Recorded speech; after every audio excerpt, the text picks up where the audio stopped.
Three, two, one. Hello and welcome everybody to Total Battle Complete Guide 50 Shades of. Woohoo! These things are sent to try us, huh? So yet again I seem to be getting this error message, and it's conflict between the software I use, OBS Studios, and YouTube, and also Total Battle. I might try it next time on... No, there's no point. I was going to say I might try it using the browser, but we all know that the browser game is pure and utter crap. So, hopefully we will see a few people drop in. I did have a question about somebody on the Discord server. And Lourdes, I believe, was the username. And they said, hello, can I ask a question? I'm new here. I can keep it for the live stream. But the question was, if I can pull it up here, general chat. Yes. So the question was this. I have a question for the live stream and could really do with some advice around how the level of the Tin Man is determined. I'm so confused and I don't know what the next step for my clan should be. We were simply going to build a new capital and go from there. We'd given up on the idea of a merge, but we found something that would work with another small clan. However, I just found out that their Tin Man is actually higher than ours.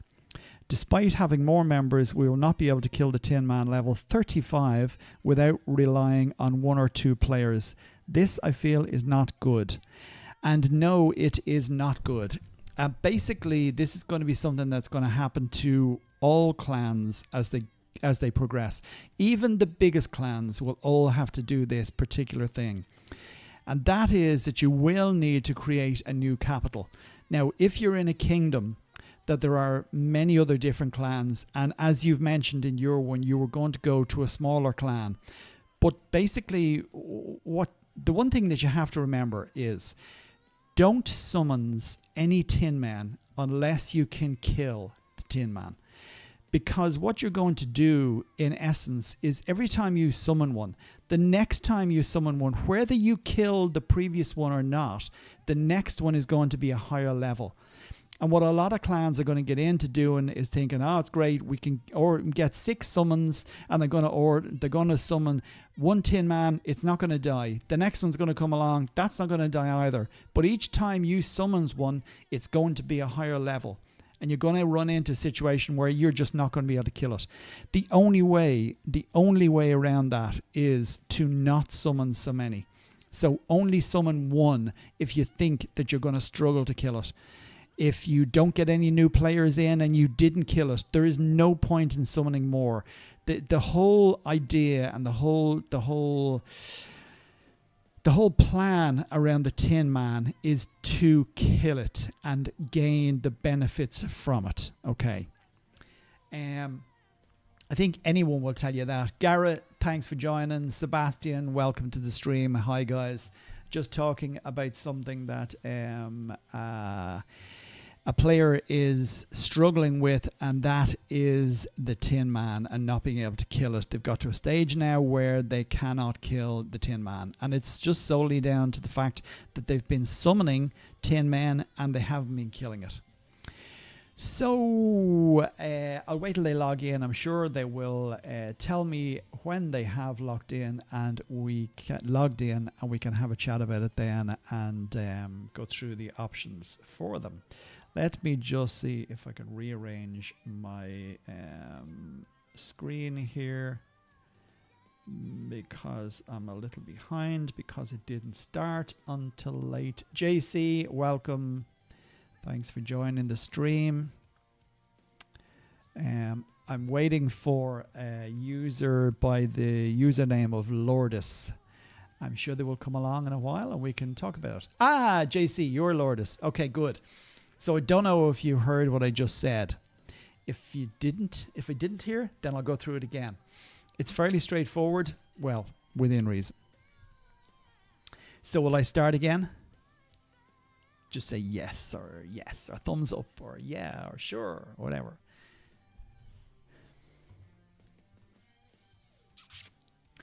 Perfect. So, the Tin Man, Bob, Rise of the Ancients. He's got a lot of different names from a lot of different clans. Basically, the principle behind it is you should only summon one Tin Man, and one at a time, if you think you're going to struggle to kill them. Basically, you did mention the fact that you had gone to, or you'd moved clans to a smaller clan, and they also haven't been able to kill the Tin Man. The reason for that is as follows.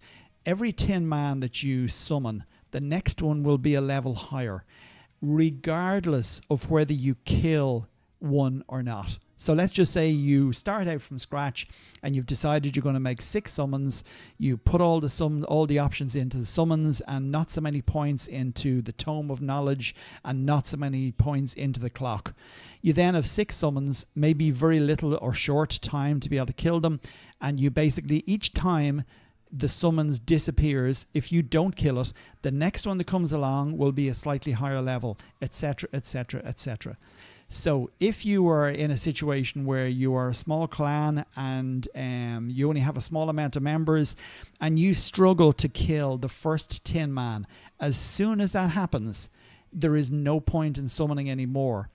This is what this new clan or this smaller clan that you wanted to go to has done, and that's now why they're in a situation where not even a middle-sized clan like yourselves, I'm assuming, can move to their area and take over that Tin Man because it's got too high a level. And I can guarantee you it's not down to the fact that they were killing them up to that point. It's down to the fact that they have summoned too many and they haven't been killing them.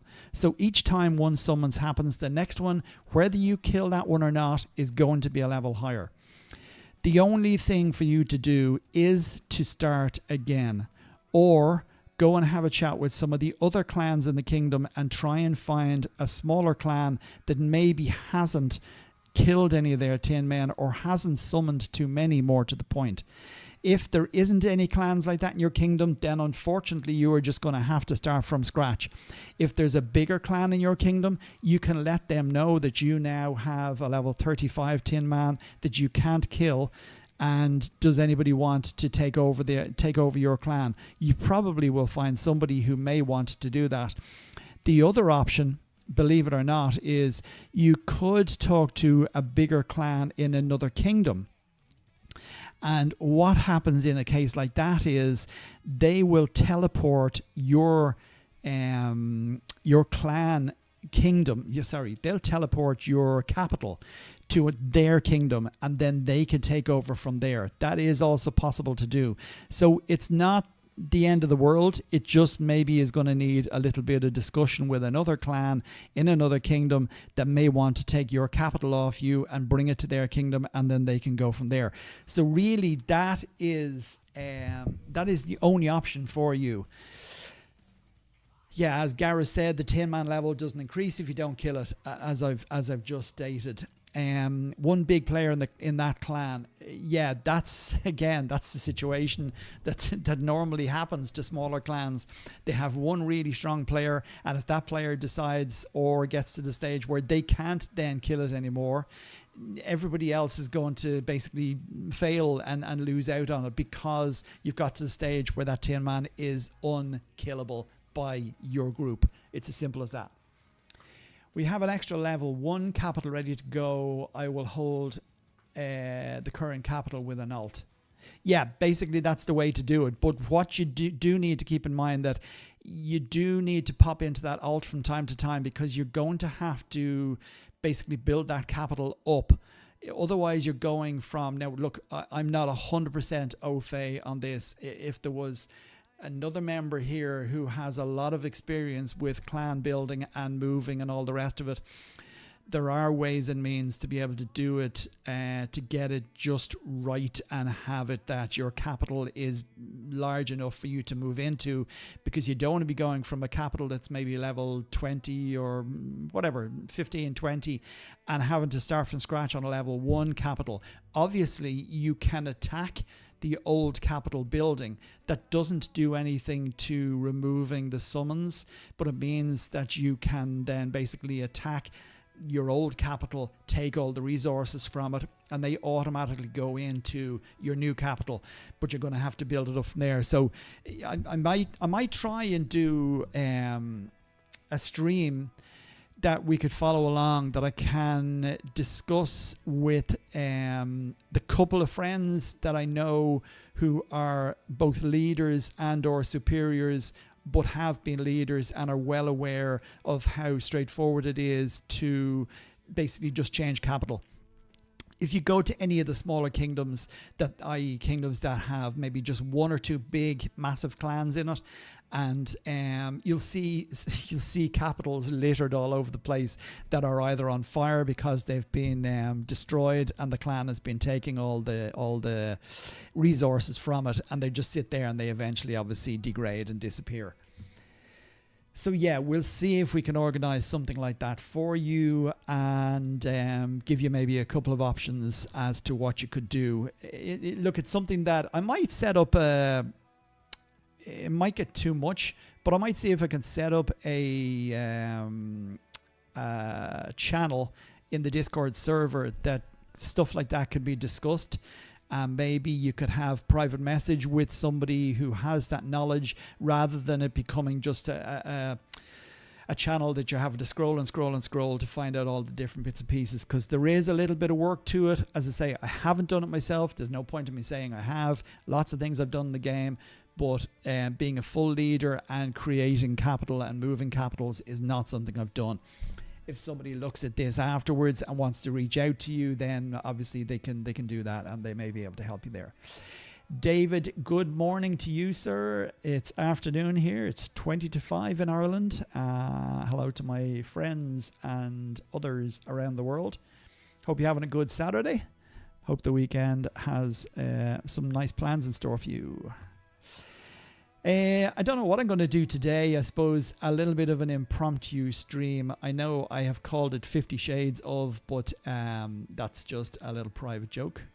I won't say any more than that for now. But yeah, I'll... what's going on at the minute? Bloomfang's Rage. I'm obviously in Seasonal Kingdom currently. I don't have an army to be able to attack these, so it means I'm going to have to train some troops. But guys, please pop in, say hello, and leave any questions. Or if you'd like to discuss something on the channel, by all means, just stick it in the chat there and we can shoot the breeze, as they say. I think what I will do is I will train some troops while I'm here. I may as well. I've been building a channel, basic K186, lots of tips. Good stuff. A YouTube channel, is it? JC? Ali, good afternoon to you. Hope you're doing well today. Yeah, it's very handy for clan leaders. It's good. Look, most clans will have a leader / superior chat where they can discuss things aside from the rest of the clan members knowing about it. They can talk about anything from things that have happened during the week, what they're going to do, what the plans are for the future, etc., etc., etc. It is good. It's handy. Most kingdoms, as I say, any of the clans there will have their own private chats. I believe it's very easy to find a lot of these private chats. All you have to do, if you're on a phone, is if you type in one character, be it an open bracket, it will show you lots of different chats.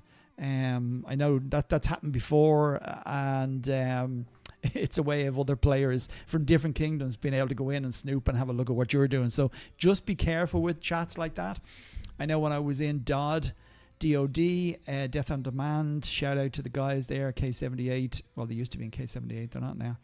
Don't know where they are now. I only looked the other day. But anyway, they used to make chats with special characters. So in other words, if you're on PC, for example, if you were to hold down the Alt key, ALT, and you were to type in a certain numbers on the keypad, you can get special characters, and they're a little harder to find. So that's just something for a little bit more security on it. But yeah. What else? Where are we here? Seasonal. I have to click on this because otherwise that goes to there. Let me just come in here. I'm going to pop out this chat actually. It'll be a little bit easier for me to see it. Pop out. 1 second, guys. Sorry about this. Okay. Okay. A little bit of a scroll back up here. Good. Seems to be a good few around today. Who did I miss there? Warchild Skateboards. Thanks, Warchild. I am happy to see you. Join the server. You're learning. Good. That's the main thing. I talk a lot of rubbish sometimes, but just sometimes things make sense. Bono Player 99. Hello, my friend. Welcome to the server and greetings to you in Mexico from Irlande. And what else are we saying here? What did I miss? In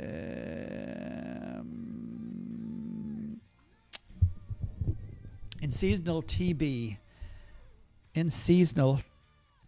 gives a lot of red books. In seasonal TB, what is TB again? TB. To be or not to be, that is the question. In regular play, not so much. Is there a fast way to get them in regular kingdoms? Okay, so if you're talking about just red books, in regular kingdoms, there is a couple of places you'll get red books. You will get red books from the Triumphal Challenge, if I'm not mistaken. Shop. Or maybe it was sales, was it? No, I thought there was. Let's have a look. Rewards. Was it in rewards? I thought I saw something in here. Can't remember now. Maybe it wasn't. Basically, the main way of getting red books is the runic squads in main kingdoms. So in your normal kingdoms, all the runic squads, if you attack them, make clan marches is the best way to do it, and attack any of the runic squads. Obviously, the higher the runic squad you attack, the more red books you'll get. There are a couple other places to get red books, and that just eludes me now at the minute. Lucky Bazaar. There was something else. You can get red books, obviously, in Ragnarok. Yeah, the Ragnarok shop. So if I click on the rag, it's coming up soon, actually, in Seasonal Kingdom, and you go to shop, and it is somewhere here. Yeah, so the Jormungandr squads, there you can see you get red books there. Obviously, they are applicable to the size of your account, but I think they're down to your guards level, if I'm not mistaken. So there's red books there too. They're two of the places. I'm sure somebody else will pipe in and let me know where else there is. Total Battle. Yeah, of course. It was just the way you phrased it. In seasonal Total Battle. Gotcha. So yeah, is there a fast way to get them in regular kingdoms? Like I say, your red books will come from the runic squads and obviously the Ragnarok shop. There is somewhere else you get, if I'm not mistaken, you get red books from heroic squads as well. There you go, David. Thanks. I didn't even look at that, but yes, never even thought of that. So yes, red books isn't in Ragnarok. Red books is in Ragnarok. There we go. In the Jormungandr shop, if you have a look there, there are red books, my friend. So yes, Bono Player, red books is in Ragnarok. Yeah, I think you meant, isn't it in Ragnarok? Get you now. So yeah, there you go. That's where you get your red books from. Big shout out to Helen there. Thank you for the Ko-fi shop sale purchase. And welcome to the stream if you're here. Warlock 0920, thank you also. Okay, yes, shoot, David. Back to my artifact question. Let's hear it. In fact, do you know what I'm going to be? I'm going to be a little bit rude now. I'm going to leave the channel on, but I'm going to go and run and grab myself a quick beverage. So give me 2 seconds and I will be back. Literally 2 seconds. Don't go anywhere. I'm not logging off. And then I'll hit up your question, David. So ask away, please. Grab me one. Yeah. 2 seconds, guys. Sorry to sorry to put you, but because of the technical difficulties I had, I didn't get myself fully ready here. So be right back.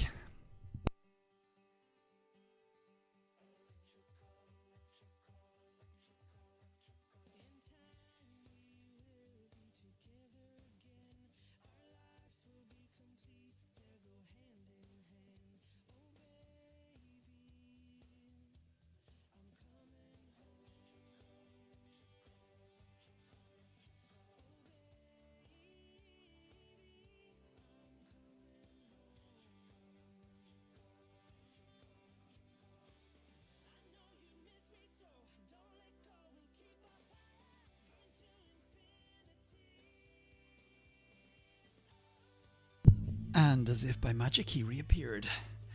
Now let's see what the acoustics is like on this. Oh, I should have done that now. Hey. And here's a little glug, glug, glug. I'm not sure if this will work.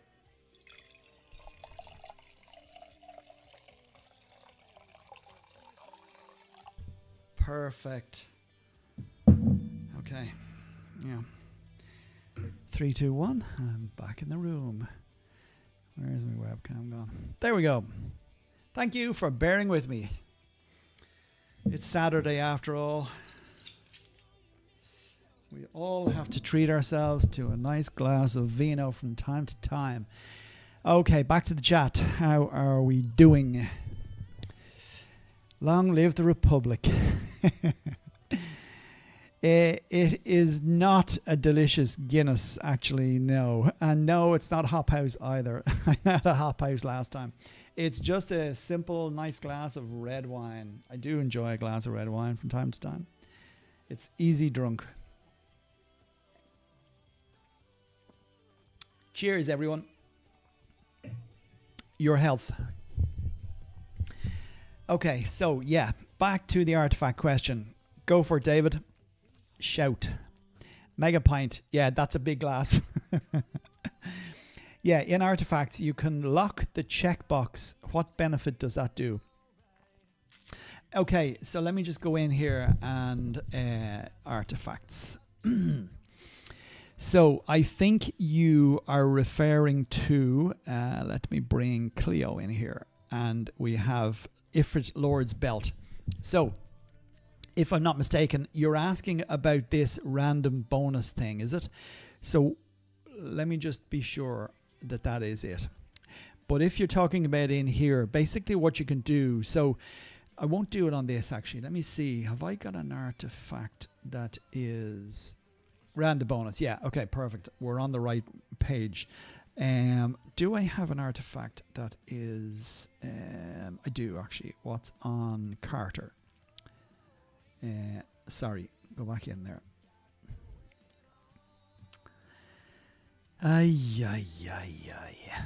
Carter and okay, so on Captain Carter in Seasonal Kingdom only, in my main I have the Torch of Olympus on him. But you can see here basically that this is fully starred. Okay, this is the Thunder Drum, which helps speed ups. And you can see here the random bonuses that I've managed to get on this. I've got 50% speed against monsters, 50% crypt march speed. I've gone pretty much with anything that's giving march speed or crypt march speed for here, because Seasonal Kingdom is an absolute disaster for trying to get to crypts. But to your question, if you click on that little box there to the right of random bonuses, you can see here that it is possible to change these bonuses. Okay, bonuses to be changed at the minute, 5 out of 5.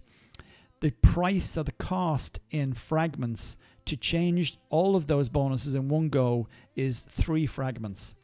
Now, if I click change, and you will see what happens. At the minute, they're all ticked. That means that every single one of those 5 bonuses will change. If I click change, okay, the bonuses to be changed. Are you sure you want to change legendary bonuses? Yeah, because I'm not changing them. Click change, and you will get 5 new bonuses. Okay, so this is the wrong way to do it, a bad way to do it, because you don't want to get rid of any legendary ones. Okay, so if you look here, there's nothing there is better than what I have currently, okay? So in a situation like this, I would keep the current ones. Now that's just cost me 3 fragments to basically get all new bonuses. I don't like the bonuses because I have some legendary bonuses there. So the lockbox works like so. If I wanted to keep this March speed against monsters, for example, I click the tick. That now is locked, which means it will only change 4 of the 5 bonuses. However, you will see that the price has gone up and now it's 6 fragments to change the 4 bonuses. Let's say I wanted to keep all the legendary bonuses, so lock that one and lock that one. That's 3 legendary bonuses locked, and I want to take a punt and see if I can change the 2 purple ones. I don't know what they're called, but legendary epic maybe. That now has made the fragment price jump up to 25, and it basically to change just 2 of the bonuses. If I click change now, I waste 25 of those fragments, and it will give me an option. Now I will waste them because there's nothing much I'm going to change on this. It's not something I'm going to use again. But as you can see now, I've now got a March speed against other players similar to that. So we call them epic bonuses because they're not legendary, because I presume it's epic, similar to the gear that you make. So I've got now a March speed against other players. If I want to accept those new bonuses and click accept new bonuses, then that's the ones I will have. If I wanted to change it from March speed to something different, that's basically the way I do it, but I'll keep the current ones. So that basically is what those locks are for. But each time you select one of those locks, you will see that the fragments, cost of fragments to change just 1 or 2, as the case may be, basically goes up. So if you wanted to change just 1 out of the 5, it will cost you 50 fragments. If you have hundreds of them, then that's fine, it doesn't matter. And basically you can just keep clicking change. It'll give you one that will probably 9 times out of 10 will be lesser than the one you have. I've tinkered about with it a little bit, and I've found that if you accept a new bonus, even though it may be less than the one you currently had, if you change it again, the next time it might jump to being better than the previous one you had, if you know what I mean. So that basically is what the lock is. The lock means that you can keep your legendary or your good ones, or the ones that you think are best for that particular artifact, and you can just change the other ones and try and get one better. But as I say, it's pot luck. I would suggest that you do it only on I mean, look, you could do it on any of them, okay? I could do it also on this one, but I'd rather the artifact be fully starred before I start tinkering about with these. But for example, let's say I want to take a chance on getting the army strength better than 10%, and I'm going to lock down all my epic ones. That now is going to cost me 25 fragments of the 38 that I currently have to try and change army strength. Even if the bonus that comes up is less than that, I will have wasted those 25 points. So just be careful when you're doing it. Try and do it only on bonus. So here, for example, here's a perfect example. So this is the one for the specialists, the Philosopher's Stone.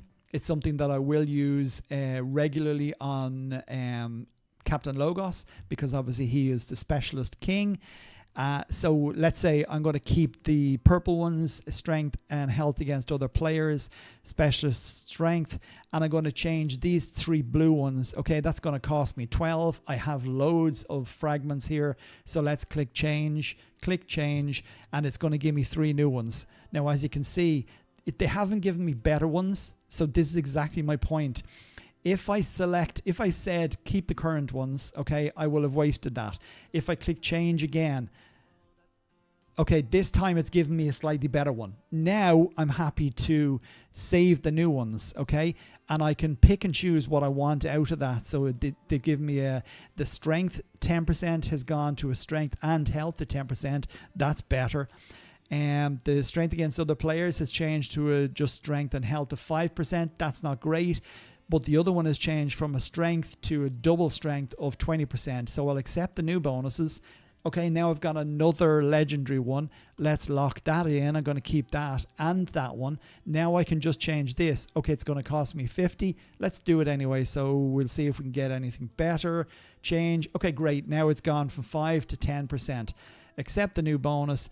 And like that now, I have changed from having just 2, I think it was at the start, to having 3. That is basically how that works. That's as straightforward as I can explain it to you. Does that make sense? Thank you. Hopefully that makes sense. Good stuff.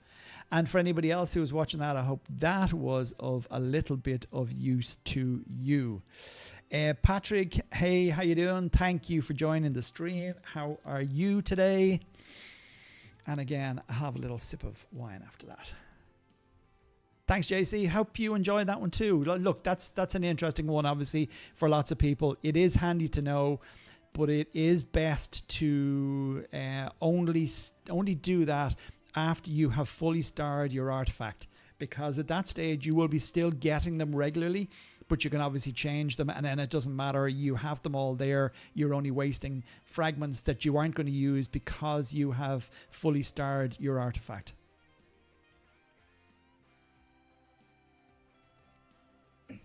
Excellent. You just did that and you got 50% on March speed. Well done. On other players. Yeah, great. Neve, my friend, thank you for joining. I hope you are well today in this little green part of the world that we live in. And cheers to you, my friend. I'm on the wine already, Neve. It's going to be a nice long evening. Hello, Solanki. Hello, how are you doing? Welcome to the channel. If I mispronounce anybody's name, apart from the ones that are very obvious and straightforward, I do apologize now. I don't do it on purpose. And Tangle.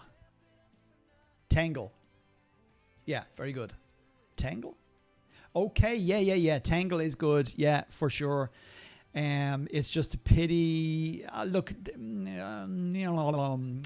Tangle, I suppose I would say, is useful for some things. In my main account, I would use Captain Tangle from time to time for scouting. But usually I am at the point in main account, actually, just to go into workshop, I'm at the stage in main account where I have a lot of the godlike gems for March speed, so it really doesn't matter using Tangle. But yeah, Tangle is definitely useful for you when you are a newer player. 100%. Did I miss anybody else? Again, anybody who's just joining the stream, do not be afraid to Captain Tickle. Yeah, he's a fast tickler. Yeah, don't be afraid to say hello and pop in and ask any questions that you may like. We are a friendly bunch here. We don't bite, and where possible, you might actually learn something. Hey, I might even learn something today. Neve says the fragments you from summoning for the heart and crown can only be used for changing bonuses. The fragments from summoning for the heart of crown can only be used for changing bonuses. Really? And I don't have that here actually, because that's in my main. Didn't realize that. Is there? Of course there is, Solanki. There is ways and means of buying most things in this game other than packs that the developers would like to sell you. Because if we go into the store here and we go to resources, and you are asking about purchasing silver, as you can see, you can purchase silver in the store, but you get a lot of other stuff that you don't maybe need with it. So, for example, there's 5 million a pack of 24, but it's going to cost you, well, it's not going to cost you, well, it's going to cost you €100. You don't want to be spending that. Yes, there is a simple answer to that. The easiest thing for me to say to you is, I can sell silver. I also have many other friends in other kingdoms that are happy to sell silver. And by saying friends, I mean people who are trustworthy and are quite happy to take a PayPal payment for silver. If you want an idea, look, the best thing honestly to do is maybe to message me in game. You can message me either here at my seasonal kingdom if you want to just take note of the coordinates there, or I can message you. Actually, Solanki, are you on Discord? If you are, then send me a private message on there, my friend. We can have a chat and I'll get you sorted out. No problem. And believe me, you will be getting a far better deal than this rubbish in here. Because, yeah, there's no way I want to pay 100 quid just to buy, what is that, 5 million, 50, 100, 120 million of silver for 100 quid. Pfft, stop. So, yes, good. Message me on Discord. I'll hook you up. Don't worry. I have a couple of friends and I can do it myself. That's no problem at all. Any of the big accounts, any of the bigger kingdoms, look, guys there have silver on hand and they do not know how to spend it because it's a bit like resources, resource packs. Obviously, I do have those couple of options on my Ko-fi account. My Ko-fi page, shop page, you can obviously purchase their gold, silver or platinum memberships. On the platinum membership, you get a monthly payment of 100 million silver, 100 million of all building resources. So that's an option. But as I say, it is something I will add to the shop there if I think that there is a requirement for it and people just want to purchase silver. I have no problem with doing that. That's absolutely fine.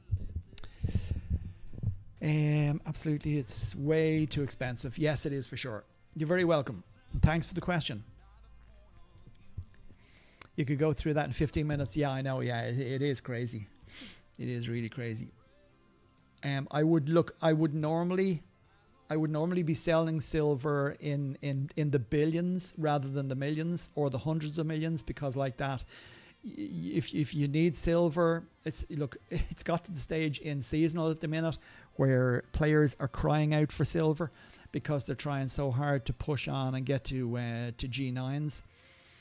And obviously other players who are here who aren't like me, for example, I think I'm going to give up at this stage. It's just a bit pointless. I will get to G9 eventually on this account, but it will be something that I'll do slowly and after Seasonal Kingdom when I move this account to where my main is, and I'll do some work on it then. But yeah, look, it's you want silver to do attacking and you just want to be building silver troops. You don't be wasting money on mercenaries. You certainly don't be wasting gold or sacred potions, for that matter, on reviving silver troops. It is a fool's game and you will never progress quickly enough in the game. But yeah, there was something else I was going to say there. Yeah, just obviously anybody who is doing seasonal, I know the professionals out there know and have been doing it for a while, but start to stockpile your experience points. So for example, in the Gifts of the Forest shop, you can see here that I've taken these XP packs. All of these experience points are going to be very useful when we hit Seasonal Legacy. And you're going to need experience points. Obviously, you can get experience points from attacking monsters. You can get experience points from anything in the game. You can also get experience points from those packs. But another thing to bear in mind, anybody else who has forgotten or who hadn't thought about it, if you haven't taken any of the achievements, okay, that's this little box down here. If you haven't taken any of these achievements, all of these achievements, not all, a lot of these achievements give you experience points. And all of those experience points, when opened, will go onto your hero and or captains, depending on what ones you have selected in the windows. So save them. Do not use them. Wait until Seasonal Legacy starts and then open or claim all of those packs, because that will boost you up fairly fast and will help you progress through Seasonal Legacy. I've saved a good few over on my main account because that's where I've sent the 2 artifacts, the Forest Crown and the Heart of the Forest. And over here, I'll be just using it to get anything else that is applicable to the account for what I've played up to now. So yeah, keep an eye on that and don't forget and keep all of those. Warchild, you can see your seasonal account on screen right now. So you are in PPP, my friend. I normally leave them off so as nobody can keep an eye on it, but I would do so. It's just to protect players' identities, put it that way. You don't have to say who you are, by the way. And put your baby captains in the queue. Yes, definitely. Put your baby captains in the queue. And what Neve means by that is put captains that you want to improve in the game and that you will use later. So, for example, in this account, I've pretty much done all of the work using Cleo. So Cleopatra currently is 300 level. 300 level? Cleopatra is 311. And I've also used Captain Ingrid. She's 262, and Captain 80. That's when there's a 3 captain or a hero and 3 captain battle. I've obviously leveled up Helen. The one I would be probably working on outside of here to increase would maybe be probably Proscope. Definitely, actually, I will be increasing Logos because I will want to use him given the fact that he's going to give specialists strength and health. And the big thing I'm going to do with this account when I get it to my main is I will be pushing for, I'm on S7, so I'll be going for S8 and S9s, and that will be straightforward enough because I'll be able to do daily runs with my main. So yeah, that's the plan. So yes, good point. You won't, you're a neighbor though, not PPP. Okay, so you're next door. Are you in XXX or are you in UFC? You're probably in UFC, right? No, maybe you're in XXX. Anyway, hello neighbor. Hope you're doing well. Anybody else who's just joined the channel, don't be afraid to pop in and say hello. Not that I don't want to talk to the guys who are already saying hello, but it's always nice to just come out and say hello. And cheers.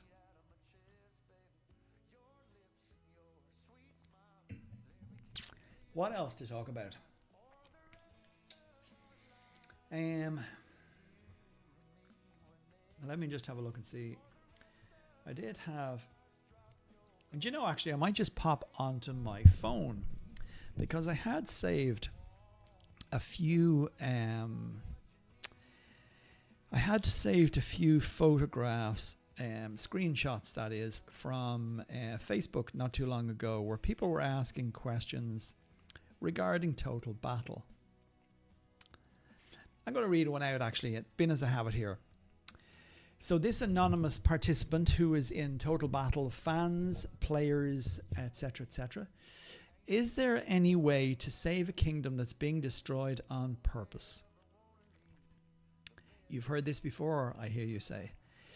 This player is in Kingdom 204, and if you know it, you know it's a dumpster fire just now because of incoming clans who wanted to take over. They ousted our original king, set new rules that only suited their own needs, and prevented smaller players growing. Most players left either the kingdom or the game. And now that they've been challenged by yet another incoming clan, they've burned all the small original clans, destroying everything people have been building for months, and no one seems strong enough to stop it. Do we all just admit defeat and give up? There's no fun watching your entire clan, all their armies and capital burned in one hit by people who have either been playing for years or bought their accounts from someone who has. Yeah, it's sad but true. Outlaws will always exist in this game, and they will exist in this game because the game makes it possible for them to be outlaws. Is there anything you can do? Look, in short, no, there isn't. There are a few clans out there, bigger clans, that sometimes will come and help in situations like that. But invariably what can happen in that sort of a situation is that another clan or some bigger players might come in to try and help.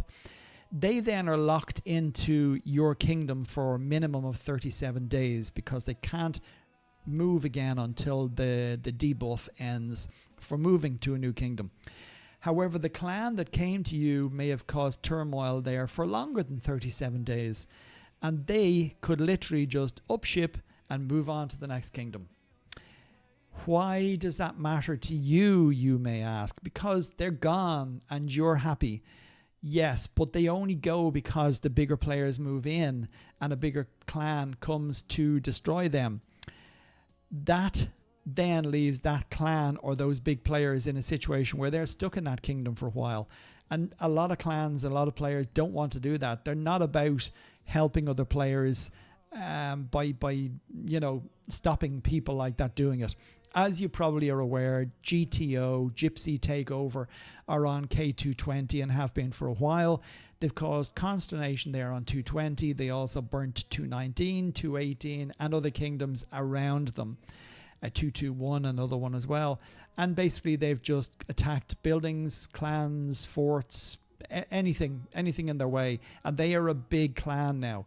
So no, there is no way of being able to stop that from happening in the game. Do I think it's fair? No. A little part of me goes, well, you get what you pay for. But yes, it until it made a hole in Total Battle's pocket, the game developers, and enough people left and stopped buying packs and just basically didn't play the game.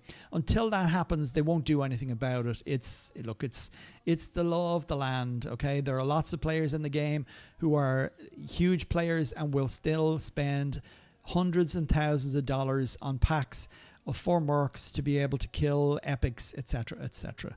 So it won't stop anytime soon.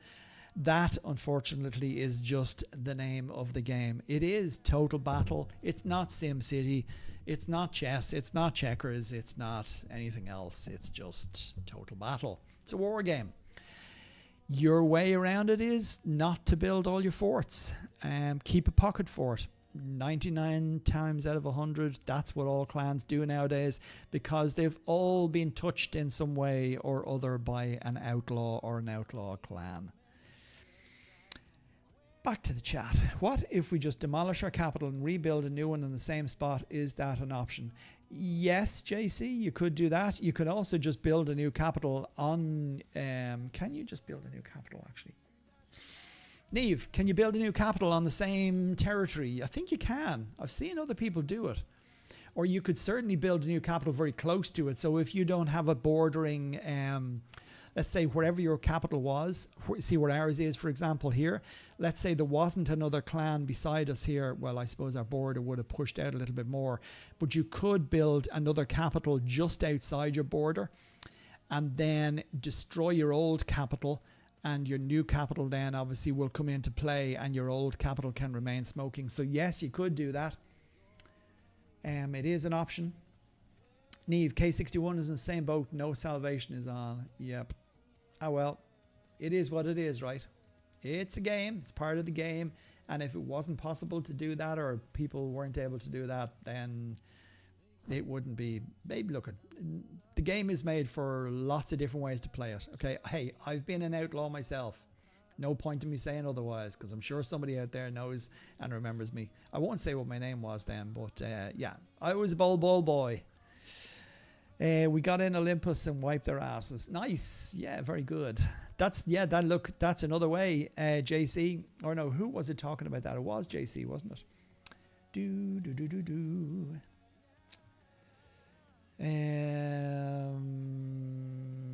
I can't bloody remember now. Excuse my French.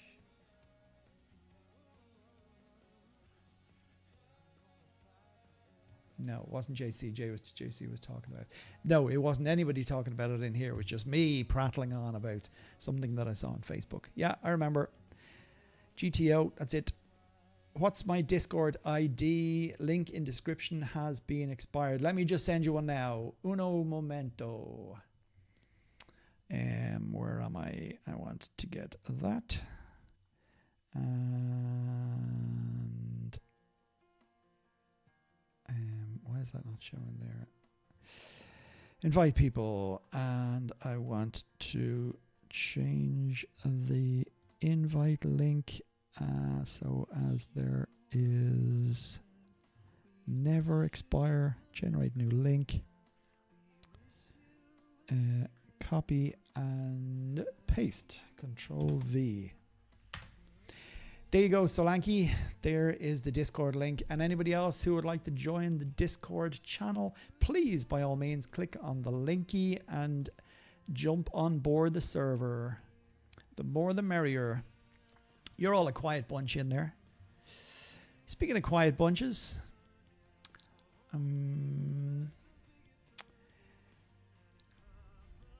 you're welcome. Yes, when the borders go. Yeah.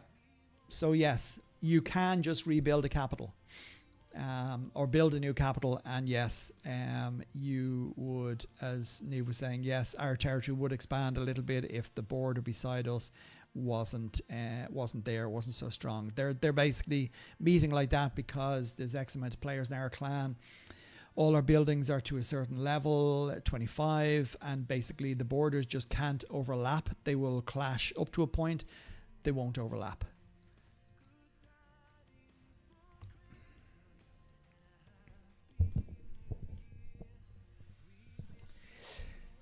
What else to say? You need to talk to Princess. Read the fort attacks. Got some good results. Oh yeah, I think I did. I was talking to Princess there recently.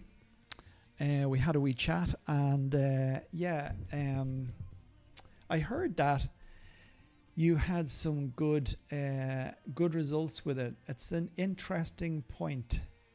Might be something I try and do where I am now, actually, with RRN. Yeah, I might give that a go. Maybe I'll have a chat with some of the guys over in RRN Elite and Alfredo.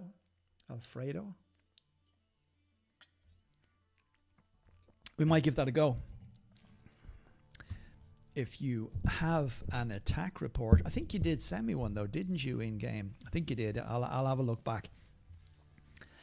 But yeah, I'd be interested to know how it worked, given the fact that a fort, once it's attacked, is then you cannot fix it. Basically, it has to be demolished.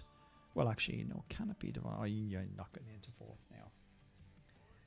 You have a few. Good. Send me a few on, yeah. Send me to main if you can.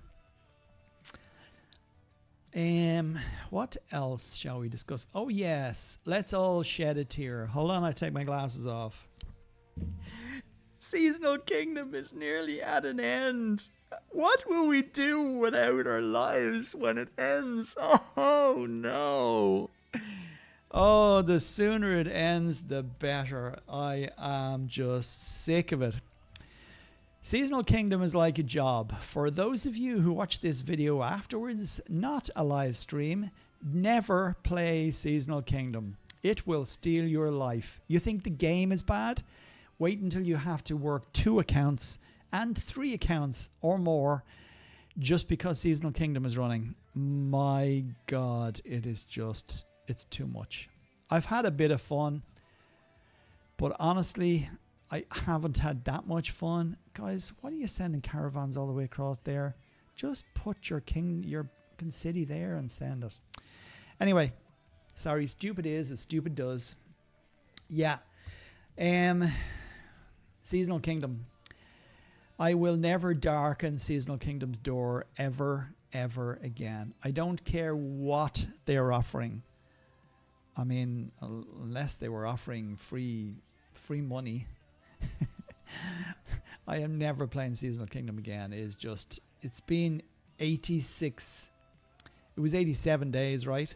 88, 87, 88. Maybe it was 87 days plus hours. So 88 days. It is 87 days of my life that I am never getting back. I've spent way too many hours in here. So much so that when I go and do something else in the real world now, it's like, oh shit, I have to go on there and do that later. And oh yeah, that's happening. And oh yeah, I have to remember to do that. And then I have to go into my main and do similar tasks, which is why I pulled my main out of hype, because I could not keep up between that and other stuff in real life and other bits and pieces that I have to do and spending time with family. And God, I really don't know. I don't know how some people have managed to have, and I will take you to his city. Where is he? In a kingdom far, far away. There used to live a man called Arthur. No, he's not. Where is he gone? I think he's here. So I would say he's the same guy. Look, you all know UFC. They're the biggest clan in K1015. They have some huge members. And this guy, Arthur, is at nearly 1.5 billion might. Look, hey, each their own, but I'd be pretty sure that this fella here has more than one account, has probably played all 3 seasonal kingdoms. I don't know where they get the time. I really don't. I don't know where you get the time, and I don't know where you get the want, the need to have more. Look, how many boats can you water ski behind? That's the question I'd ask, okay? You can't water ski behind 3 or 4 boats. You can only water ski behind 1. So why? What's the real thing that annoys me about Seasonal Kingdom as well is this. In a normal situation where you decide, okay, I want to make a silver alt. A silver alt meaning an alternate city that you're going to use to make silver, okay? And it's going to be your feeder city where it's going to make X amount of silver for you every day, and you can attack it or send via caravans and lose the 20% tax. I don't know why you'd want to do that, but anyway, over to your main, and you can use it to make troops, etc., etc. That's cool. And that's a separate account. So that means that if you're playing on PC, for example, which I am, I can use the game client and have my main account on here open. And with a second monitor beside me, I can open my alt account, my silver alt account, in a browser. Or I can do that, and I could also open another browser, what do you call it?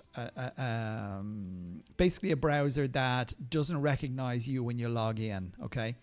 So I could open another browser, one of those, and I could open another account. So in reality, I could have 3 accounts open at the same time. And that's all good because I could work on CP from my alt account with my main account, and I can see it all there live on the screen as I want to work.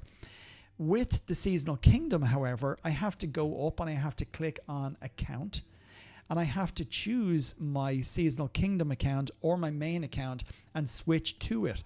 I can't have it opened at the same time.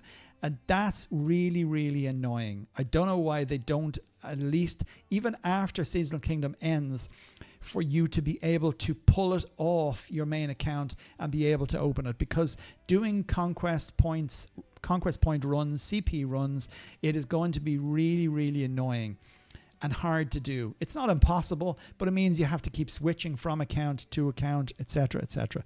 So that's going to be a right pain in the backside. And that's my...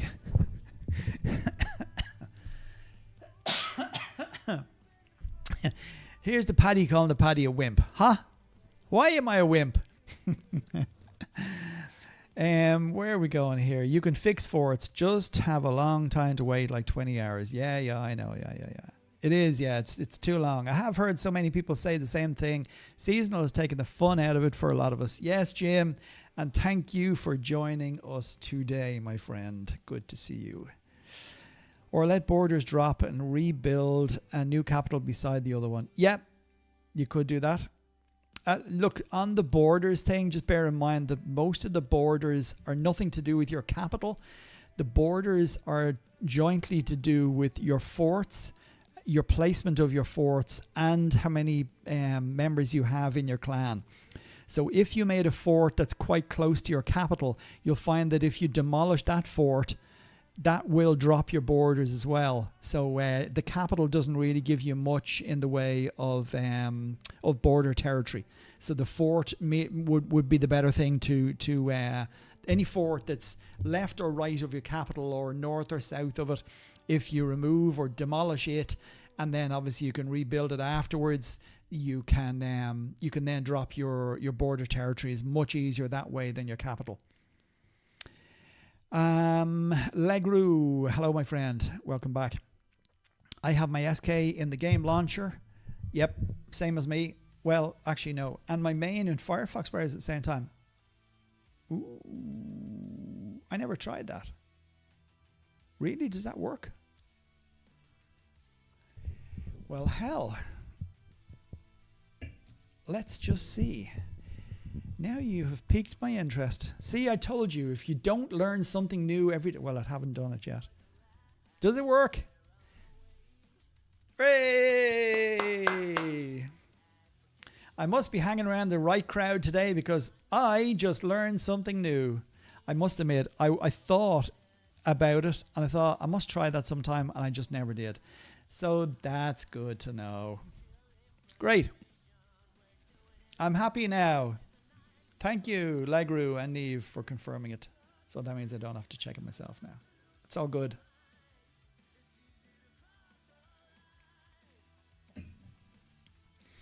How's the volume on the background music that I have playing? It's not too loud, I hope. If it isn't loud enough, I can increase the volume slightly. It's kind of a shame, actually. I would like to play all my own tracks. Not my own tracks. I would like to play artists' tracks, genuine bona fide artists. I'm a bit of a rocker at heart and I like my music. Look, I'm open to many different styles of music. This is nothing to do with Total Battle. You may say, I didn't tune in here to hear you ramble on about the music you're into. I know, yeah, but just bear with me a second. So I really would like to have real, genuine live tracks and genuine artists on my channel. But unfortunately, YouTube places copyrights on it. I don't know why. It's a pity because I would even probably pay for it to have, you know, just decent music in the background. But I use this service that's called Epidemic Sound. No, I'm not giving them a plug.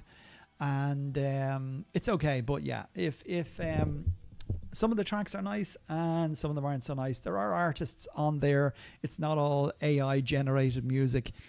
It is real people's music, and it obviously lets them get their name and their music out there. Somebody might hear a track and go, oh, that's nice. I wonder what that was. I'm pretty sure there's a way of checking it. But anyway. Yes, so let me know if you can actually hear the background music that's playing. And if not, I can increase the volume of it slightly. Speaking of which... In fact, I could increase my own volume here and then I can listen to it. And then you guys don't have to. There we go.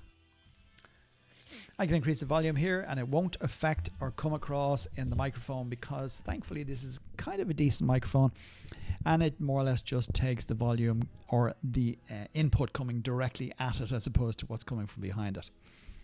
So anyway, enough rambling. Back to the game. Anybody else like to drop in and say hello? We have 18 concurrent viewers. I have said what this stream is about. This is a game called Total Battle. For those of you who don't know what it is. And we have a nice healthy stream and a nice healthy bunch of people here today. Come on in and share the love. It's the weekend. Speaking of the weekend, I am starting to get hungry now, which is actually, I might read out another message from the screenshots I had. In fact, before I do that, I best just send one message. Don't mind me just typing away here. Please chat among yourselves.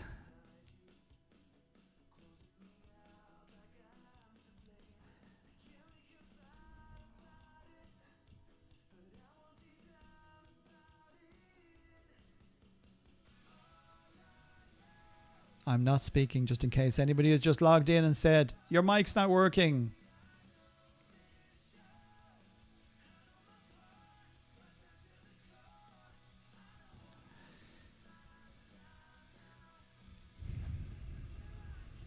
Sorry, this is a longer message than I thought it was going to be.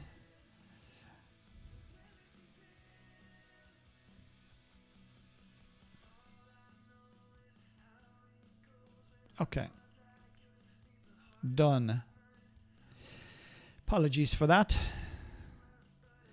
Look at me wasting your time on my time.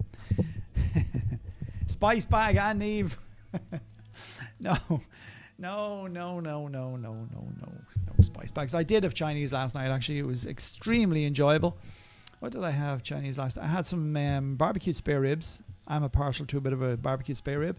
I had some chicken wings in honey sauce, and I had a king prawn in noodles with oyster sauce, and it was delicious.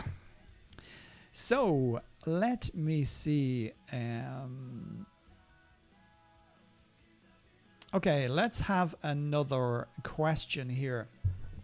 Again, for anybody who's still on the channel and may not heard of these are questions that I'm plucking from Tinternet, Facebook pages. There are a few of them, and people have Total Battle pages, fans, players, etc. Another anonymous participant here said, how can I level or improve my Carter? ? This is on my Seasonal Kingdom account. Very apt. So, of course, I do not have access to the torch. He's only able to complete a common 15 and epics up to level 20 in a straight shot. I want to be able to at least crypt common 20s in a straight shot. It's consuming so much of my tar and taking me so long crypting the required amounts for my clan and losing chests. Any help is appreciated. Okay, so I know this is a little bit niche, but Seasonal Kingdom is always going to be a battle of needing tar and needing to crypt. And that is because you need to drive your clan wealth. And the biggest way to do that early on for young clans is to get everybody crypting as much as possible. Tar is hard enough to come by, but if you're driving chests for your clan, that is going to help you along.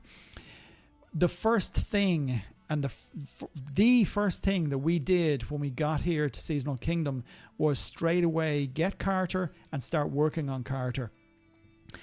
As soon as you get Carter, you will get to the point where he will be able to crypt. And I think I have my Carter now. He can one-shot 25s. He's 99% on a level 30. But the rare tar, it's costing me currently 20,000 tar to one-shot a level 25. It's costing me, I think it's 50k. What is it? Sorry, for my common tar to one-shot, it's costing me 30.6. I have Carter fully starred. Again, this is my Seasonal Kingdom account, not my main account. I have him with 3 Omniscience pieces. I have him with I have him with 2 pieces of blue. I have decent gems on him. That is your only way of getting your Carter to one-shot better. The level he is won't make a massive difference. It is really about the gems and also the enchantments. So if you can get the highest enchantments possible, in fact, I wouldn't even put an enchantment on him until it's at least legendary. The epic and the rare, definitely don't waste rare, uncommon or common ones, because you're going to have to swap them out. The enchantments are really hard got, especially in Seasonal Kingdom. In main, your main kingdoms, as you know, Torch of Olympus is there, and the Torch of Olympus stage with the lava fountains will give you enchantments. You'll be able to get lots of them. Up to that, the only way to get enchantments in the game in any numbers was doing daily jobs. But Olympus gave us that option, or that possibility. But in Seasonal Kingdom, that possibility isn't there. So I would really save your stuff to a minimum of epic, legendary if at all possible, before you put an enchantment on him. The gems, really important. I have 2 legendaries and 1 ascendant on them at the minute, and that makes a massive difference to the crypt exploration efficiency. Again, not the cost. For cost, you will have to work on your academy. Archaeology, I pushed early on. It was the first thing that I started to put VP into, and he'll get some work on this when he leaves. But basically, there's your exploration cost for rare crypts. It doesn't drop it by a massive amount. The best you can start off with is 0.3 and up to 5%. Look, it's minuscule in the grand scheme of things, but then the game never does anything that's really going to help you out. So it's not. Look, it's a little bit of a waste to spend that money on there. I would just spend it on the exploration efficiency. Common crypt, rare, and epic. And just keep going across your tree and keep doing that even on your main accounts. A Carter. I bang on about Carter so much, and I still see people in main kingdoms running to a level 10 crypt using Farhad, Aurora, and Helen. Now, if they have Helen, why have they not got Carter? I get that maybe they want to improve those captains, but running to crypts with those captains is not going to improve your captains. The experience you get from crypting is minuscule. You should be smacking them up against epics. Okay. Back to the chat. HPR, hey my friend, thank you for joining. You finally got your account back after 2 months a couple of weeks ago. Support actually helped. Woohoo! Big up for support. Actually, no. Fuck support. I didn't say that out loud. Support can kiss my ass. Well, I'm glad they helped you, but now I have 3 accounts, lol. And that account was only at 300,000, planning to use it as a silver alt. That's a very good idea, HPR.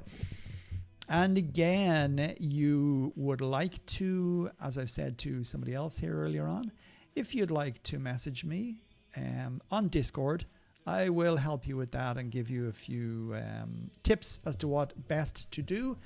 But setting up a silver account is fairly easy. Once you get the buildings up to a certain point, and once you get, again, your the best possible gear you can in the Honored Ruler section, ideally godlike, but at the very least ascendant or legendary.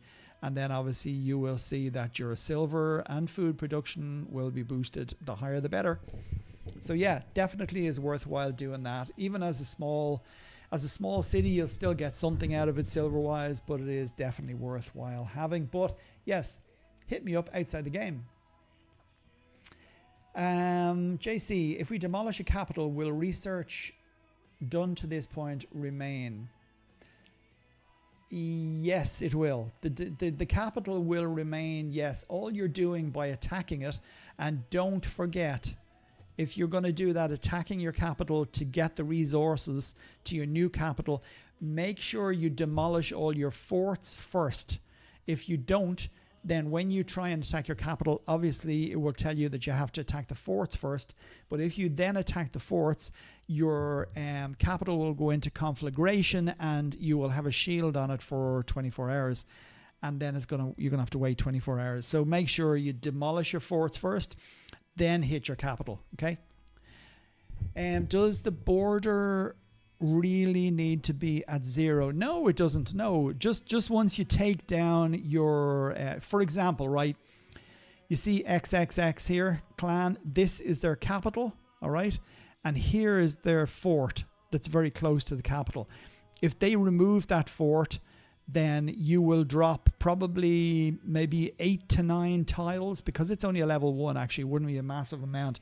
Maybe only 4 to 5 tiles around that would be the border territory.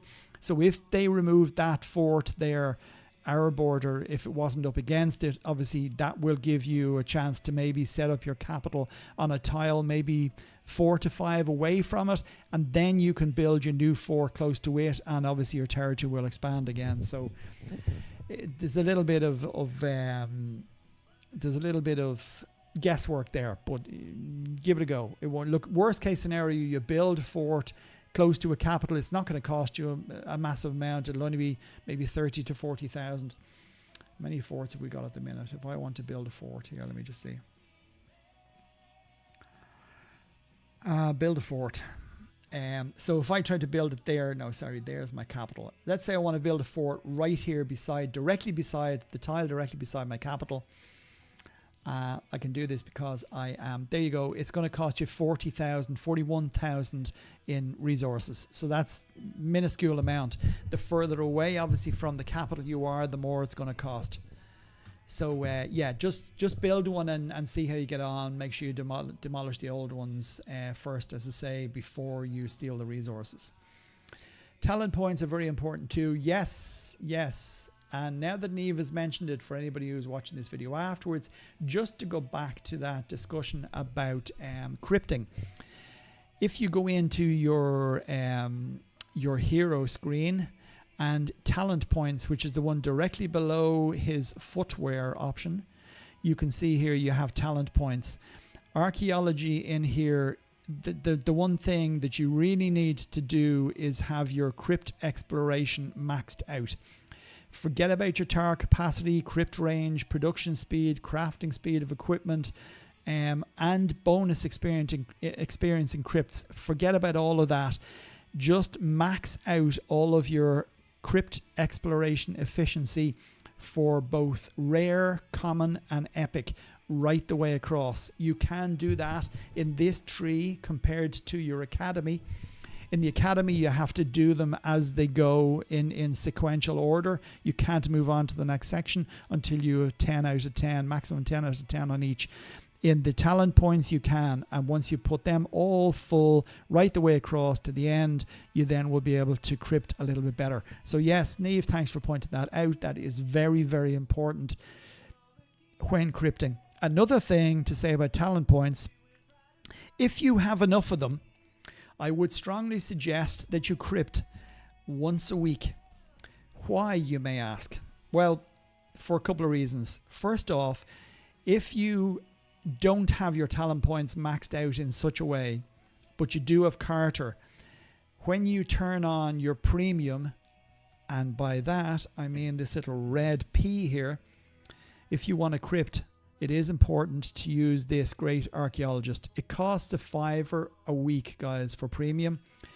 It is worth its salt. So definitely worth buying premium once a week.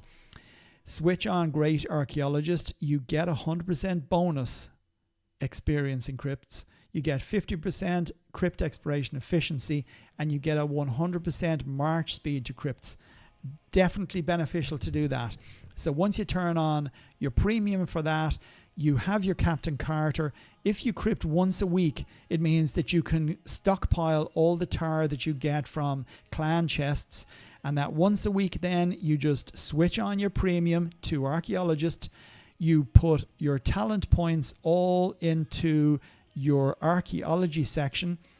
You open Carter, you have his good gear on, and you just crypt commons, epics, and rares until you have no tar left.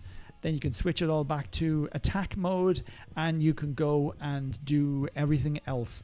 That will be enough to probably keep you ranked in your clan chest points, apart from maybe attacking the odd citadel or the odd heroic, etc., or doing what you have to do for Ragnarok. It's straightforward enough. It's a no-brainer, and it really works well. Get your hero to 250. Yes, get your hero to 250, but not too early. You need to work on your captains first. Do you all want to destroy a level 15 capital? No, nobody else can, JC. You got to do that yourself, my friend. If somebody else destroys it, they get all the resources, okay? So it has to be you guys. And the way to do it is, well, the way to do it, yeah, this is the point, actually. So what you have to do, yeah, you're going to have to message me, right? There is a little bit more work to it. It's not just a simple case of building a new capital and then attacking your old capital, because you can't attack your old capital if you are part of that clan. You have to move to the new capital. Plus, it's probably no harm for you to have a few people with you if there's a lot of resources there, because they're all going to have to join you in reinforcing you to attack the capital. To means you can take everything in one go. But yeah, look, message me. We'll chat about it, okay? Don't do anything hasty just yet. Anyone using Total Battle Turbo for crypts? Turbo? Daniel, welcome to the channel. Thanks for joining the chat. Anyone using Total Battle Turbo? Never heard of Turbo. What's that? For a silver, alt hero needs to be 250. Well, yeah, okay. It does in an ideal world, Neve. Yes, that is true. The higher your hero, the more you can upgrade everything in the city, basically, is what Neve is alluding to. If your hero isn't level 250, that means you can't bring your buildings up to the max amount.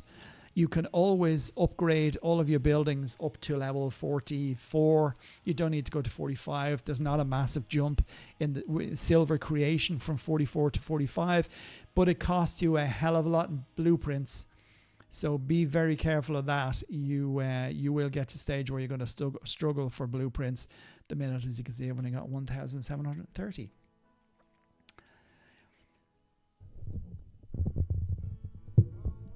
Okay, Daniel, I might just charge you for that plug, that hapless plug there. You developed it. Search Total Battle Turbo. It's an auto crypt Chrome extension. Then we have a chest count. Is it free, Daniel? Tell me this first. Otherwise, I'm likely to chop you. HPR, I read something about not being able to send seasonal kingdom rewards to an old seasonal king. Sorry, HBR. I read something about not being able to send seasonal kingdom rewards to an old seasonal kingdom account during subsequent seasonal kingdoms. If this is true, do you still recommend using a seasonal kingdom account as a main? Absolutely. I mean, the only thing that keeps your account alive is you using it. So it doesn't matter whether you choose to constantly use your seasonal kingdom as your main, but you do have to log in. Give me 1 second, sorry.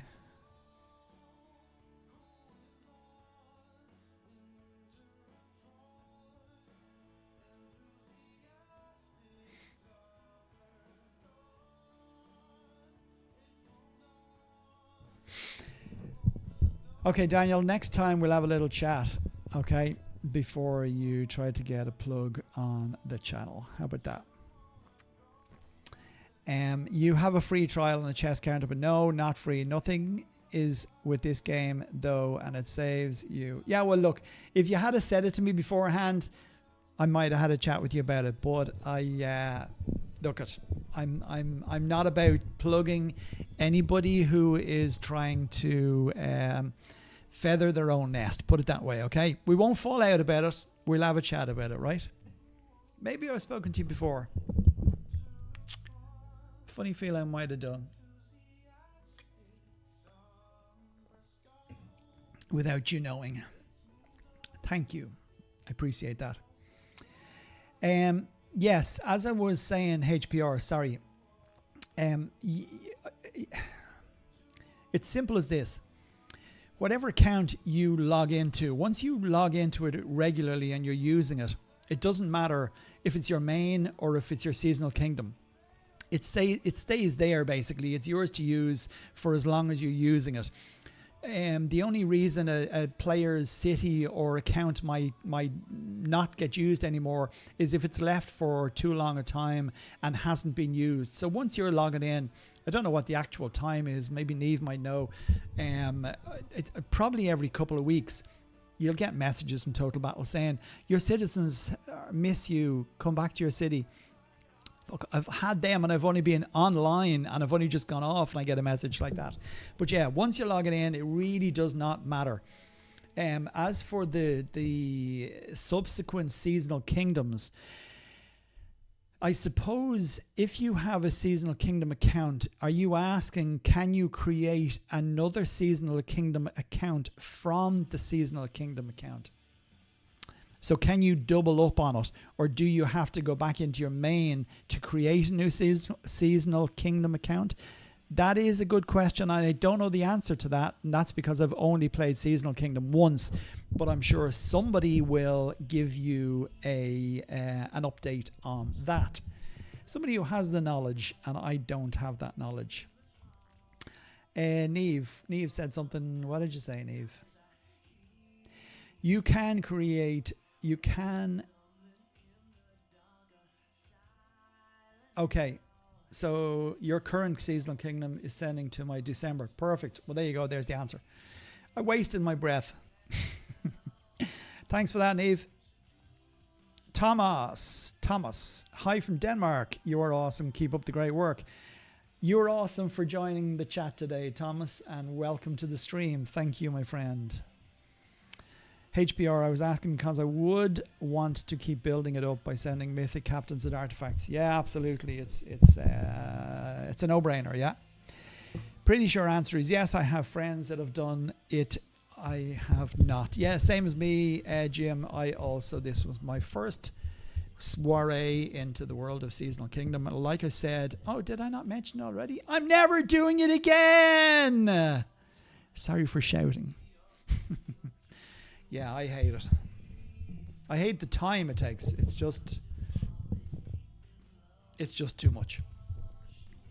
Anywho, what else shall we discuss today? How are we going here? 5 to 6. I'll probably run this for another hour or an hour and a half or thereabouts. I was going to train an army, but that means I'm finding it a little bit hard to multitask when it comes to doing that, because I'm having to use my calculator to make sure and just add up all my troops.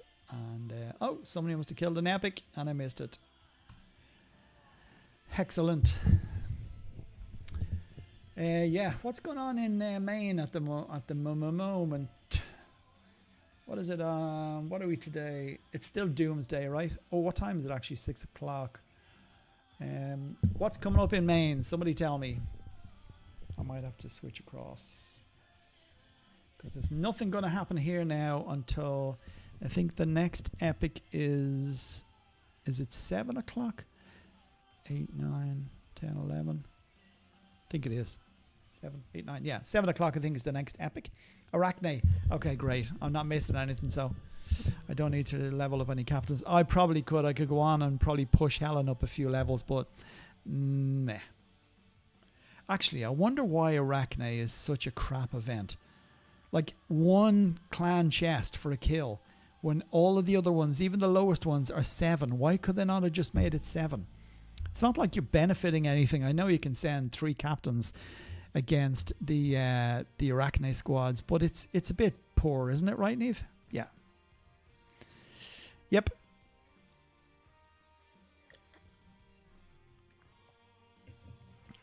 So yeah, I will be very happy when this event ends in 1 day and 16 hours. Although I saw the message that System sent earlier on, and this was a bit of a bummer. So basically this is what the System Seasonal Kingdom update season end information. It just basically told us about the final hours of Seasonal Kingdom and what's going to happen when the event ends on August 11th at 9 o'clock UTC. And from that time until 5 o'clock UTC, the kingdom will be closed for teleportation. So in other words, nobody can enter and nobody can leave. We're going to be locked in, but there's nothing new there. We've been locked in for the last 88 days. But yeah, the second that lifts, I am out of here. After the seasonal ends, you'll know. Oh yeah, I like their new tab, by the way. Their new account tab. So when you click on account, you basically have a new setup to be able to jump between them. I like that. It's much smoother than the crap one that they used before. HPR, thanks so much. I got G5 just to be eligible for the next seasonal. I got the sailboat with less than 2 weeks in the current seasonal. Not messing with it. yeah, no, it's hey, some people love it. I detest it. The only good thing that came out of it were the 2 artifacts, and they're in my main now, and that's where I wanted them, so that's the main thing. Robert, my friend, welcome to the channel again. Nice to see you. I hope you're well. Jim, yeah, don't like it either unless trying to level your non-fighting captains. Yeah. But I'll be honest, the best way to do that now is against the Briareus squad, which is the last. It's only the one, isn't it? Yeah. So the Chimera is 1 captain.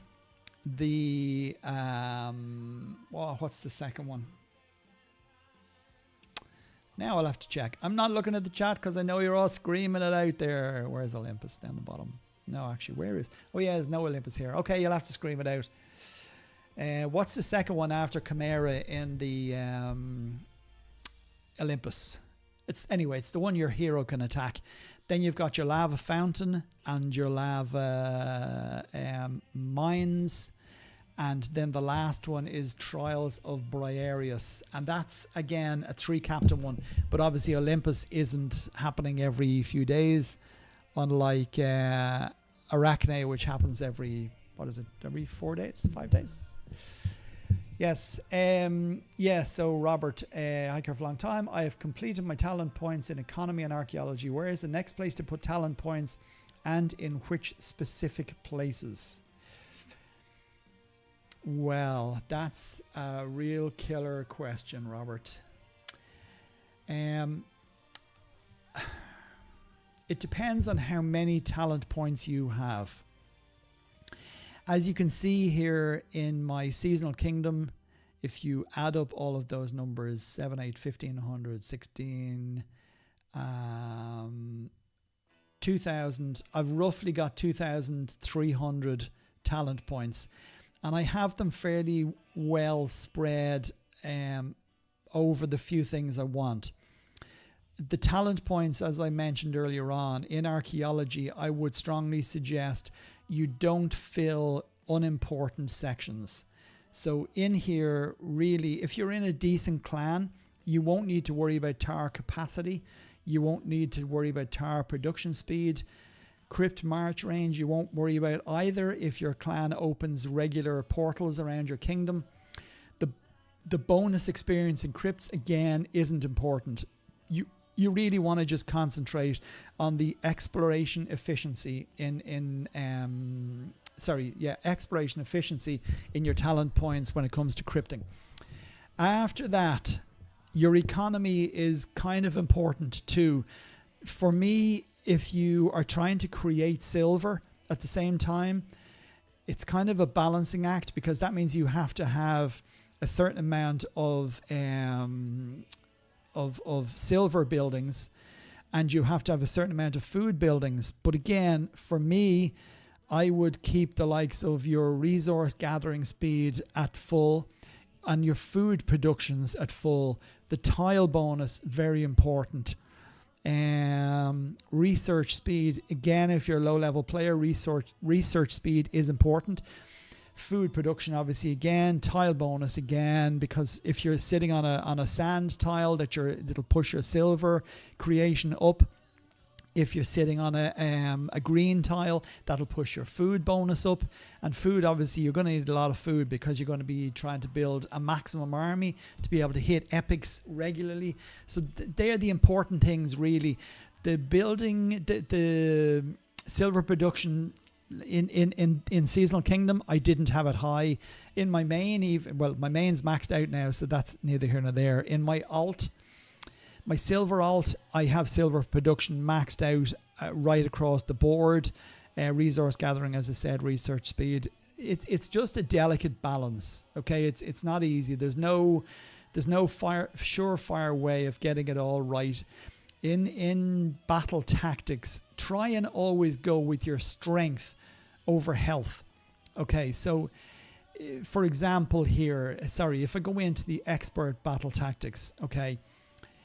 If you scroll across to your melee, your ranged, your mounted, and your flying units, always max out the strength in there.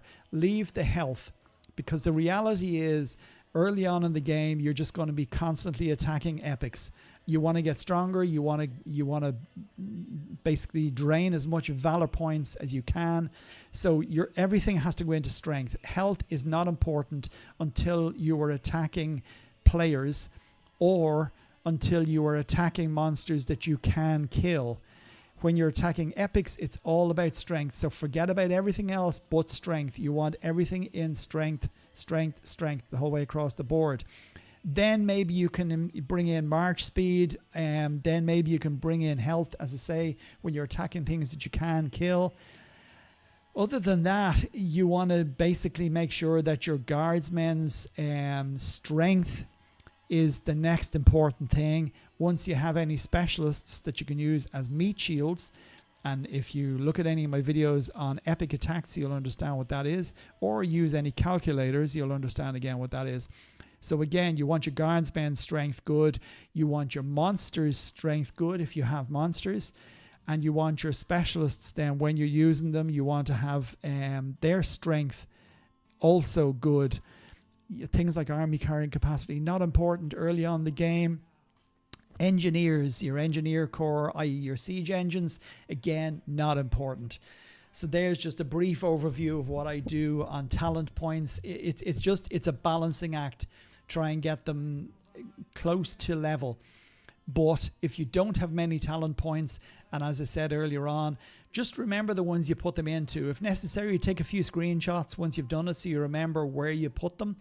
And if you're finding that they're not really working for you, you can always go and change a few of the other ones, go back to it, and at least if you have screenshots of it, you can see exactly where you placed them first time and where you placed them second time, and was there a massive difference in the way you were getting experience points and valor points when hitting different targets, etc.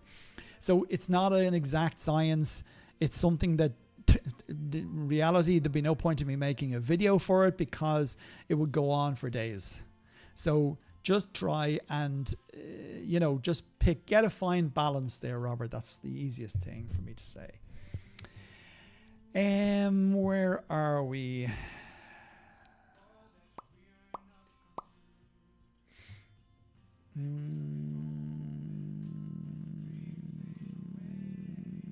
Rob.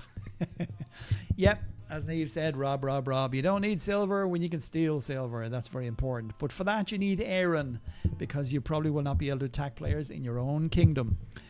And Aaron maybe isn't really for early on in the game, but yes, we will. Hi ho, it's off to Rob I go. What else?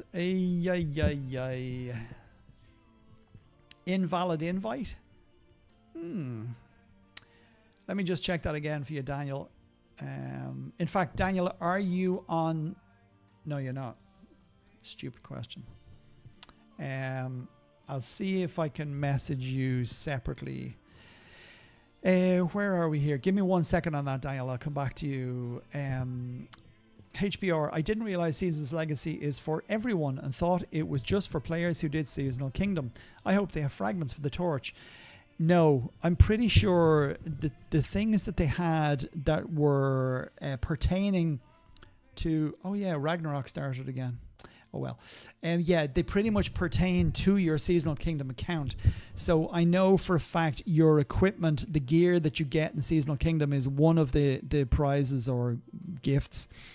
The keys for your artifact summoning, you will get keys for sure. And I thought that the other one was specific to artifacts, possibly the Olympus Torch, but I'm not 100% sure on that.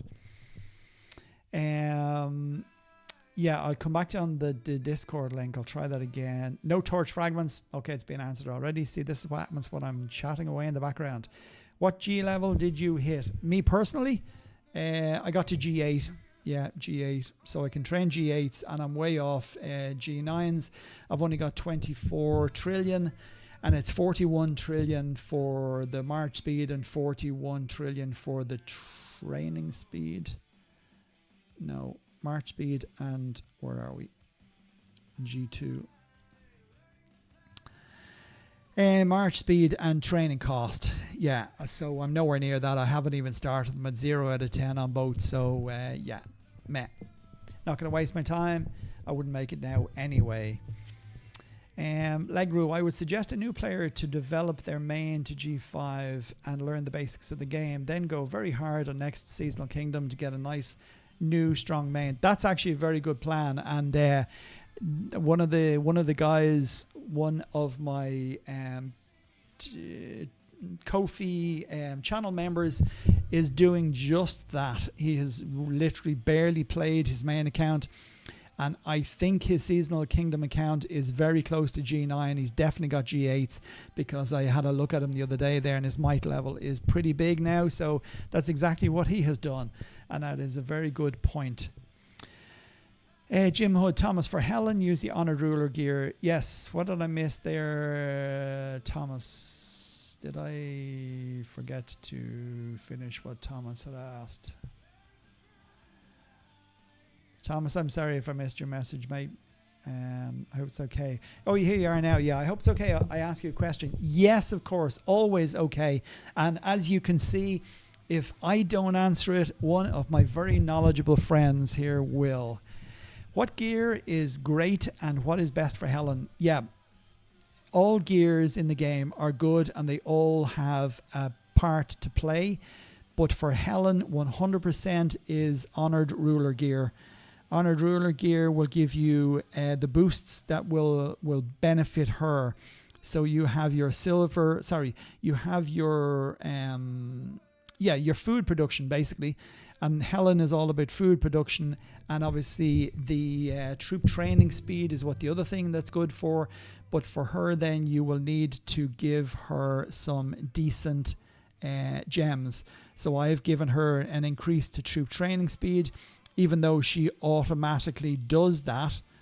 Why is I not going to there? So food production speed she gives a bonus to, and troop training speed. So I always try and boost that by giving her the best possible gear, i.e. something that's going to increase the food production, and also, as I say, the troop training speed gems that you get from rare crypts. I could, of course, give her as well the troop training speed enchantments, but I'm just saving them up so as I can use the top one. At the minute I'm on legendary. I might be able to get it to ascendant or godlike once we get out of this place and get back to main, where we can then play Olympus with this account. What else?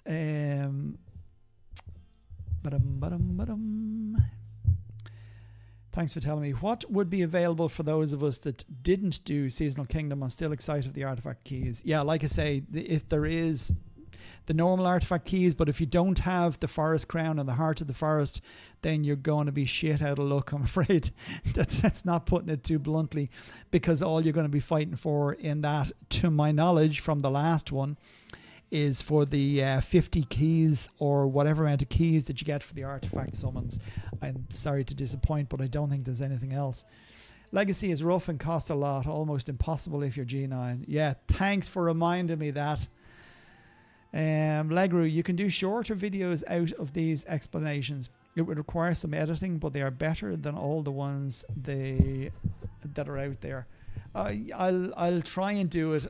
I suppose, look, I'm at a situation now where the time involved in Seasonal Kingdom has just basically taken a massive chunk out of my day, week, month, and 3 months in the case of Seasonal Kingdom, because I've been playing it since June. Sorry, no, I've been playing it since mid-May. But yeah, now that it's over, I will have a little bit more time, and I could probably get back into making videos. I will be doing videos that will be not heavily edited. And by that I mean I was trying to make all the videos that I made have a bit of humor in it. I was putting in lots of sound effects and lots of kind of GIFs and other bits and pieces. I think I'll probably cut some of them out and just try and make it bare bones, important, to the point, succinct, as they say. So I will get some more videos out, and I will try. I do have a list of stuff here that people want. It's just hard to do it and edit a video. To do a video of an hour or so probably takes me the guts of 4 to 5 hours to do it, to edit it, to cut out all the fluff and to just zhuzh it up and make it look a little bit more bougie. So yeah, I'll try and make them a bit more succinct, and I will try to make them shorter. Is kind of hard because the reality is there's not a video out there that's going to be less than 40 minutes that's going to discuss things that we discuss on here, because you're going to have to go into it in depth. I'd love to do a video on all captains in the game, my opinion of when they're important, and my opinion of what I have done to them or what I did to them, what gear I gave them, etc., etc. But that for sure would run into hours long. If I do, I will make it one that's going to have chapters. I'll have to do a little bit of research on how you make chapters within OBS, but I'll be able to do that. YouTube is great. You're able to find all sorts of stuff on there. I need another sip of my wine.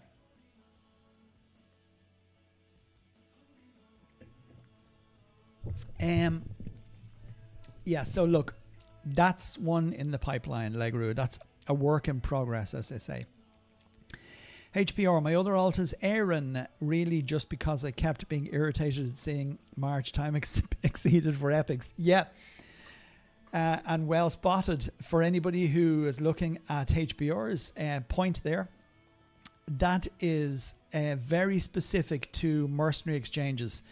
So you may find that somebody posts a mercenary exchange and it's like maybe 30 kingdoms north or south of you. And when you click on the mercenary exchange and click trade, it tells you that your march time is exceeded. The bypass for that is by having Aaron. You may never use her to attack anybody off kingdom, but by using Aaron, that means you can go as far as the eye can see to get to mercenary exchange. So yes, that is a good point, and thank you for making it. Speaking of gear, do you recommend the Ragnarok equipment? The stones get crazy expensive for top quality. I wonder if it's available in Hellforge. Yeah, Ragnarok gear isn't. No, unfortunately, Ragnarok gear you can only get in Ragnarok. Hellforge, you can get all of the other gear. That's the one thing actually you can't do though, and it is a little bit annoying, and that is that the Hellforge event isn't something that you can go into unless it's running, which really is a bugbear. And maybe you can do it on the mobile app, I don't know, but as you can see, I've just run down the whole list there and Hellforge is not there. Ragnarok, when it's not running, you can still get into the shop, so that's good. Obviously, if you have purchased something in the shop already and it's gone, so be it. Which reminds me, actually, I must do a bit of this. Fenrir, there's no, yeah, sorry. So Ragnarok, obviously you can get into. Hellforge you can't. You can only get into the shop when it is active. So yeah, Hellforge, you can get all of the gear in there, but you cannot get the Ragnarok stuff. That's just the way they made it. Thank you, Total Battle, for making it shit. What else? HBO Ragnarok gear is very important when you're hitting epics. Ragnarok gear is very important when you're hitting epics, as pointed out by Jim there. It makes a massive difference, but what I would try and guard against and say to you is try and save your gear. So when it comes to the forge, and down the very bottom of the forge you have Warrior of Ragnarok, I would try and go for the highest possible gear you can get. If you think you can get to legendary, you will see a massive difference in the legendary gear versus what you're going to be doing in rare or epic. So if you can, even if it means you're having to do maybe 3 or 4 Ragnaroks in a row and just getting the gear, you know you can save it up. If I was in main, I currently have 3 of each of the pieces of red equipment. When I get the next Ragnarok in main, I'm going to get a 4th one, and then I can in fact make a godlike piece, and that's the way I'm going to do it. So if you can, get that stuff, get the equipment, get the stones, the runic stones, and basically save them up until you can get to a minimum of legendary. Okay, if you're really low level, go to a minimum of epic, and then obviously it will help you along. But a 60% boost in the strength against all epic monsters in the game is massive, and it does make a huge difference. So yeah, that is a good point that's made by Jim. Robert, thank you. Great curve. I will contact you on your main account to buy silver. You're very welcome, Robert, and I look forward to speaking to you. Don't worry, I will look after you, my friend. SK is driving you to drink. Yeah, it sure is. Look, it's Saturday, okay? It's nice to just be able to just sit back and just relax, and you're amongst friends. When you're amongst friends, you like to cheers every now and again.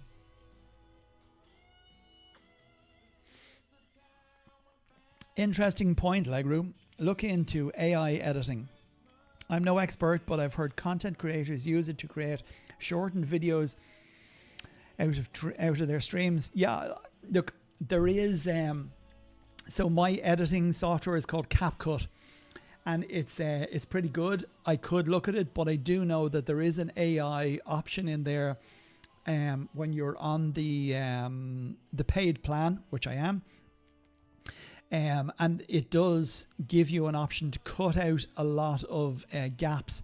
But like everything AI, it does make mistakes, and I would hate for it to screw up a whole video of me just so as I can cut out some of the rubbish that it may cut out for me. So yeah, I will look at it. I might fiddle about with it on something that's not important and give it a try. Yeah, sure.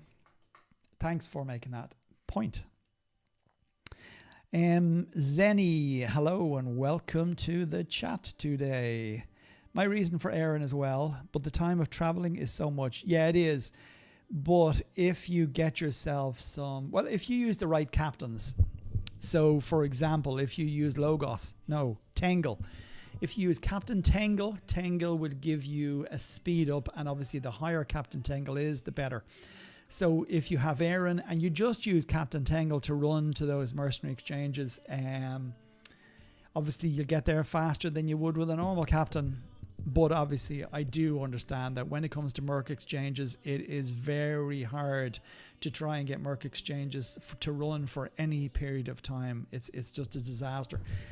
Especially at the start of the event, you're nearly better off waiting until about maybe a couple of hours in, then go for your first exchange, because everybody will have got their first one at that stage. Well, a lot of people will have got their first card at that stage, a full card, and then there will be a little bit less pressure on the merc exchanges, and it'll be a little bit easier to find one. I am still working on, well, not me personally, my son is still working on a merc exchange finder. It is a little bit different than the other one that is available on the App Store. The one he's working on basically scans a whole kingdom. So instead of me having to move around the screen like this, basically it does it automatically. The app will go to the search by coordinates button, and it will just basically constantly put in different XY coordinates, and it will scan a whole kingdom in about 9 minutes and will hopefully find you an exchange on that kingdom. You will be able to check specific kingdoms, but albeit currently it's at 9 minutes, there is a little work to do in it still, so it's not available yet, but when it is, I'll let you all know. What else? Yeah, I think I've caught up on all the chat there. Whew. Yeah, for sure. Don't worry, when it's ready, I'll have it. I know you waited a long time for the calculator, but I have had many a person reach out to me and tell me that the calculator that I was very kindly gifted from my good friend Jedi Tuco, you will never get enough praise for letting me use your calculator, my friend. Yeah, that calculator for sure is the best one. I've had lots of people tell me it really takes a long time to set up, and you do have to change it when your hero or your captain levels up, or if you do any research. But hey, it's pinpoint perfect. And when you level up, or you get a better artifact, or you get a mini event bonus to your army health or your army strength, you have to go back in and do it. And when you do it, it friggin' works, okay? It works. What's the point in using a calculator that you go in and you look at it afterwards and go, shit, my birds died in the first attack. Why is that? And then you don't realize that that calculator that you're using that's online is not good enough. It's not giving you the hit that you need. It's not stacking the troops in the order that they really need to hit, i.e. your lowest level specialist first, your lowest level guardsmen after your specialists have all died, to your highest level, and your mercs and your monsters are hitting last all the time. They get the best possible results. You get the most valor points, you get the most experience points, and you get the most event points. It's important. Thank you, Neve. You're a star. I do appreciate you.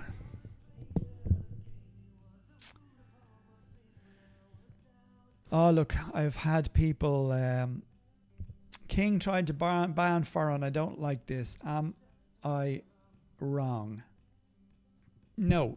A king in a kingdom will always try to bar Farron, but he can't bar Farron, because if another clan, he could make your clan an outlaw clan. He could tell you, if you use Farron, you're not going to.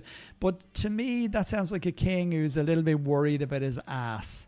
So he's happy. And what kingdom are you in, actually? Ooh, yeah, maybe I shall visit with my alt. Gucci, hello, welcome to the channel. Yeah, JC, let me know what kingdom you're in. Look, kingdoms are democracies, okay? They are small democracies, and you will come across kings that are worth their salt. And when it comes to you clash for the throne and the king is looking for your vote again, because you have a vote. You always have a vote. If you don't vote, if you play Clash for the Throne and you rank in the top 100 and you don't vote, then you're spoiling your vote.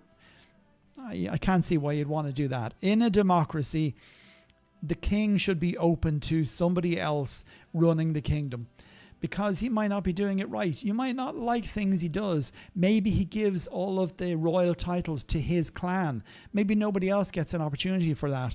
Maybe the ROE, i.e. rules of engagement, that he created when he became king, or his staff, his royal council, created when he became king. Maybe you don't like that row. Maybe the ROE. Maybe you like to be able to go to a dragon mound, but he's made it a case that you can only go to dragon mound if you're in X clan or Y clan or Z clan.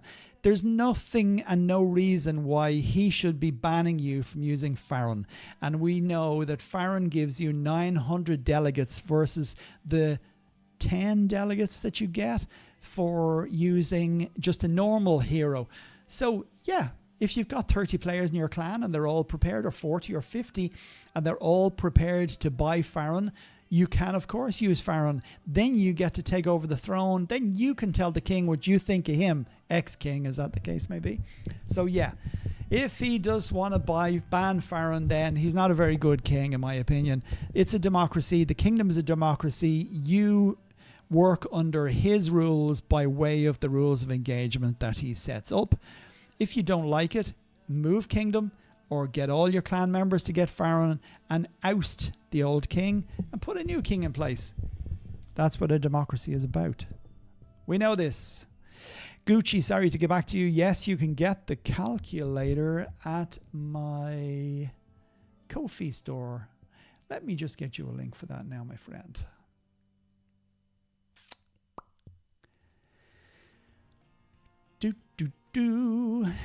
And I want to go to the calculator, which is in the shop, And there it is there.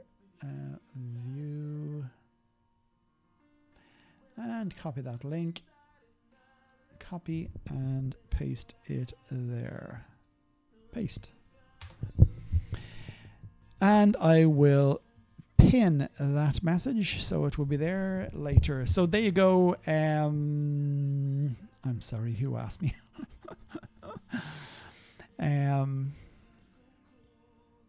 Gucci Jones. There you go, Gucci. That's where you get the calculator. You're very welcome, and thank you for asking. It's just €5. Not €5 a month, not €5 a year, not €5 a day or a week. It is a once-off payment, just a small amount. And do go and watch the crash course on the YouTube channel. The crash course on the Troop calculator. You don't have to watch the previous one. The crash course one goes into everything in detail. So do watch that, and maybe watch that and work alongside it, and you'll get it perfect. It is a super tool, and as I say, I am so pleased to have been allowed to be able to use it and to offer it to you guys, as I say, for a very, very small fee, given what it does compared to other Troop calculators that are out there. Where are we as well? Gucci, follow the Discord page. Thank you, Neve. Yeah, it's on the Discord page as well. And Gucci, please join the Discord channel, Discord server, actually. Yeah, back to what?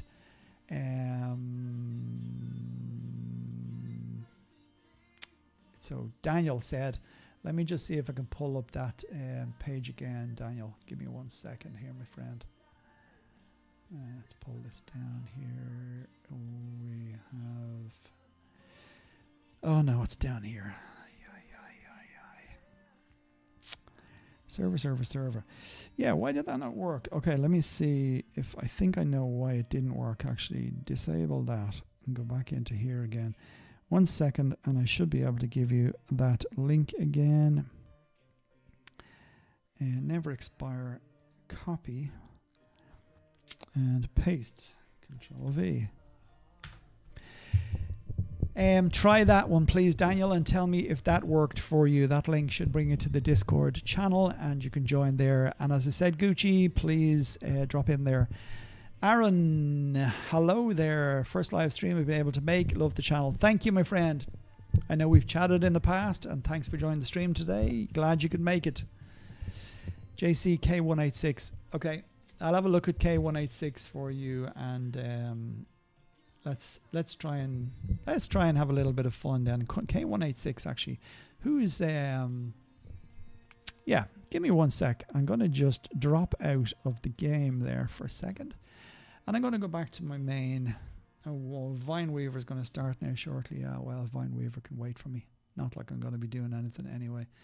I'm gonna go back to my main account, confirm. And once we switch back across, we can go back on with the Total Battle game. Okay, back in main, and let me have a wee look, and let's have a spin down to K186. Sure, I'm not a million miles away from you. K186 is over here. No, it's not. Yes, there it is there. Yeah, this is another little bugbear of mine, Total Battle. And this is going to tell me, you do not have enough might. Ah, oh yes, I do. The little glitches in Total Battle. So who's the king here? WWT. Who have you got around you? 182, 190, OTB, VLR. So you've got 2 bronze, KVK, and 1 platinum, 187. Let's just have a look at 187 here. Yeah, maybe I'll pay a little visit with my alt account. Okay, who's the king? Tell me do, tell me do, tell me do. I opposed him in the last Senate, and then I served as Hand of the King. Okay, well, at least he's making you Hand of the King. That's not too bad. So maybe it's not as bad as you're making it out to be. This is my thought around the ban. He has 3 clans now. Ah, howdy doody. Thanks for dropping in, Princess. Good to see you. Legru, I was thinking in getting Beowulf from Legacy, but I heard you can only get fragments of captains that are already unlocked. Is that the case? That is the case, yep. So unless you have Beowulf, then you cannot get fragments for same.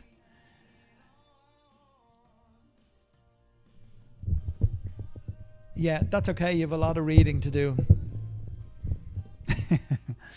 Yeah, so what was I doing here? Yeah, JC, who's the what clan is this king from? I'm sure he'll be well known by a few of us here. Maybe not though. Let me just have a little scan around and see if I can find top clan. Usually you can tell by the bunching if they're pros.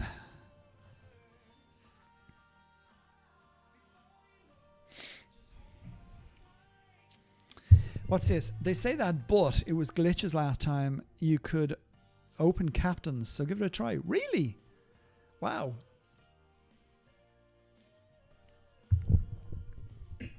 Mind you, the last seasonal legacy I involved myself in,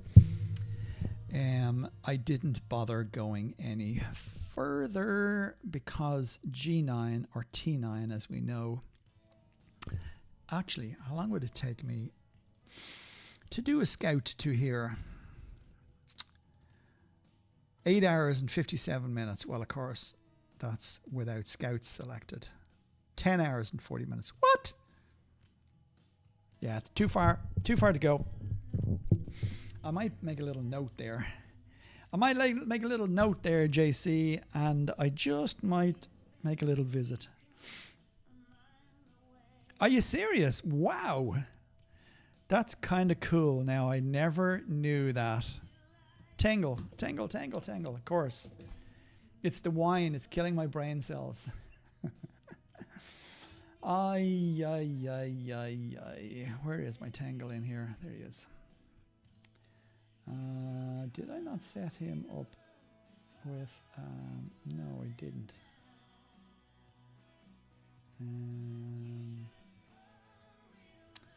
Yeah, as you can see, I use my Tangle for many different things. Usually for Swift Wayfarer gear. But no, I think... no, go on then. Go on then. Let's take off... no, I should just be able to use ProScope. Scout. I'll use Tangle as well. Now what's it show me? 7 hours and 33 minutes. Ah, no, feck that. It's too far. Continue increase. That's a good question, Aaron, and I would hazard a guess that that's no, because Carter's doesn't. Well, actually, sorry, no. It probably does. And the reason I say it probably does is because I know Stror's level continues to increase as Stror's gathering capacity increases. Gathering speed, gathering capacity, which is where is he? Carrying capacity, yeah, it does increase as he increases in level. So yeah, I would say Tangles probably does continue to improve as he increases in level. So yes, I would say that's fairly sure. SUR. Okay, let's find SUR. Where are they? North, south, east, west, middle? How many of them are there in the clan? Is it a big clan? Let me just keep up on this while we're there. Yeah, that's good, Princess. I didn't realize that. Really didn't realize that. We're harassing K186 because apparently they've been told that they're not allowed to use Farron by the current king. Sounds like a tyrant. Where are we here? I was about to ask how you search for players. This will be helpful to watch. Yes, HPR. So this basically is, I would just scan around the kingdom. It is kind of hard to find a player, but if you can find the clan and you have an idea, then you can just basically look in the clan and make sure the player is there, and then you would just scan around the clan territory. But this basically is the way I would find a player. There is supposedly a way to be able to find a player a little easier. Let's say you're playing Kingdom versus Kingdom and a player has banners and you go to attack him and he jumps. I believe one of my friends in Hype has a way of being able to find a player in that same kingdom. I found Sir. Okay, so this is the King's clan. So this is probably one of them. There's Sir there, and that is V. No, that's not V. No, hang on a second. So why was one of them saying, oh, okay, yeah. So there's somebody there. I think it's S-U-R though, isn't it? Yeah, it's S-U-R, not S-I-R. Tangle, yeah, we're going on there. He appointment me head of the academy there. I think he knows I'm on to him. Yeah, well, just put pressure on him, JC. Tell him you're sick of his threats and you want a new king in the kingdom.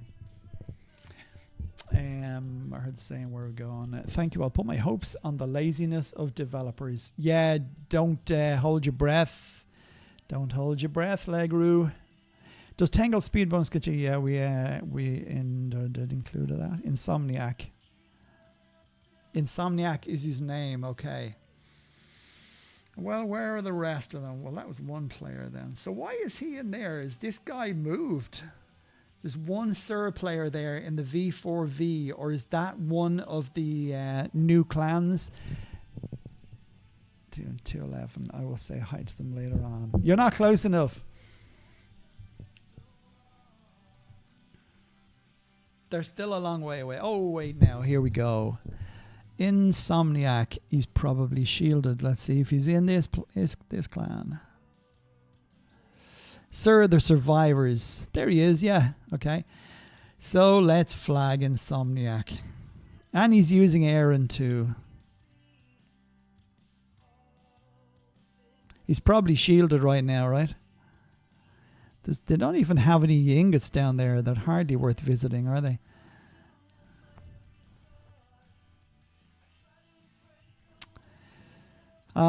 He's probably not even in clan area. He's out hiding in the wilds somewhere. Oh, wait. Say nothing. No.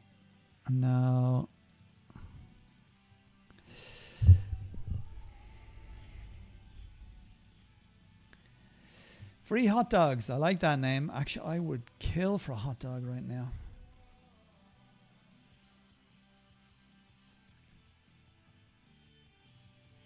I'll find him. In fact, let's just pin this. INSOMNIAK. Insomniac. I'll pay him a little visit. He'll be quite impressed that he made the news today. On the new on YouTube today, we searched for a player called Insomniac. He lives somewhere in K186. Oh shit, I never saved that. He's probably right there in front of my eyes, and I'm just not finding him. Anyway, let me just save that. Okay. Search Insomniac. Okay. There we go. He's on my to-do list. And he's on Princess to-do list 2. Go back up. Okay. Oh, actually, there's a lot of people by that name. We had a guy in a kingdom that I was in previously. Ah, yeah, there he is there. Okay. I found him. Go on then. Let's make the long 50 parsec trip to a kingdom far, far away. What else could I put on him that's going to make him? He already has this on. March speed against other players. I must have gazillions of these, do I? This alludes to something I did earlier on. No, keep current ones. Not going to waste all of them now. Is he active? Not necessarily. Is that his portal? No. Okay. It's 7 hours before speed ups. But specially for you, I am going to make a little trip to him. Actually, what is 7 hours and 33? Oh, I'll be all day. No, I'm not going to. It's too far. 25 minutes. No, it's too long. 25 minutes of my life I'll never get back. God, the stream will be over. Cheers, by the way. See if I hadn't cheersed enough. Okay, what am I missing out on here? I'm in all looking at all those stars on those captains and all that golden armor. I know I'm in Maine now at the minute. Believe me, it took a long time. Didn't happen overnight. For those marathon runners out there, that's what this game is for sure. The one and only BC. Yeah. Okay. So we found him. That's good.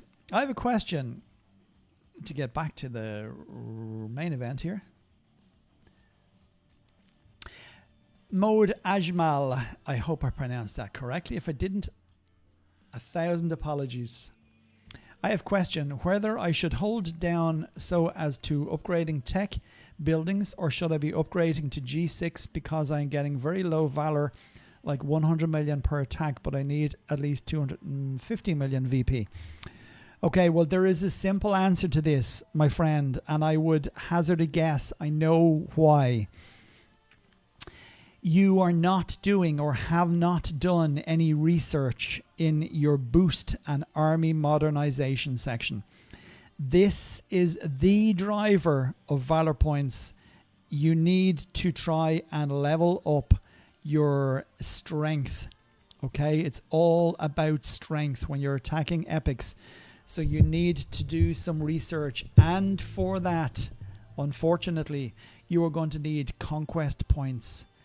And the only way to get them in this game easily is to attack other players. Maybe get yourself some friends in your kingdom, get together, save up some silver, and have a chat with one of the bigger guys in your kingdom and ask them if you can do CP runs with them. That will help you without a shadow of a doubt. And I have no doubt that is what you are losing out on.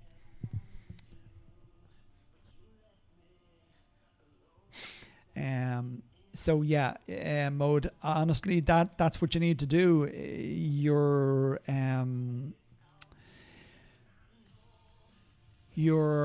what did you tell me? Your Clio is 124, 3 stars, both Straw, Carter, level 100. Yeah, Straw, not so important. Mode, but yeah, to get G6, honestly, you're going to need CP. But as regards the tech buildings, it's kind of hard unless I saw your account. Honestly, if it were me, I would probably take the G6 because that will open you up to being able to use the top mercs in the game, tier 9 mercs. So if you go for the G6 but then stop at that and then start to push all your VP into your archaeology and get Carter up, but start to work on your CP, my friend, because CP is really going to be needed. Very, very important. Warchild, common sense and intuition has gotten me a long way in finding people. It takes some time sometimes, but apply yourself and you will find them. I am applying myself. Listen, I used to play Kingdom versus Kingdom, the real Kingdom versus Kingdom in Maine, and I used to enjoy it. I had no problem finding players. My route to finding mercenary exchanges in this game is not by using any applications. It is literally by going to the bottom of a kingdom and scrolling in a couple of tiles, going left a couple of tiles, going down a couple of tiles, going right, left a couple of tiles, etc., etc. And I find all the merc exchanges generally before some of the other guys do. So yeah, finding players is not a problem. Hispano caused havoc at 173 for a long time. He was weaker than a lot of players. That made it easier to handle. That's good. There was another Hispano we had. Where was he actually? Hispano was in K198, I believe. But he came from K37 or 36, if memory serves me right. But yeah, he was a pain in the backside for a while. But you know what? Like I said earlier on, the game creates the player, okay? The game creates the possibility for there to be outlaws, outlaw clans, outlaw players. And it's, do you know what? It's kind of fun. It really is. You should try it sometime. It's kind of fun. It really pisses people off. I know. I get that. I get it. Annoys people, but it is fun. It's hilarious.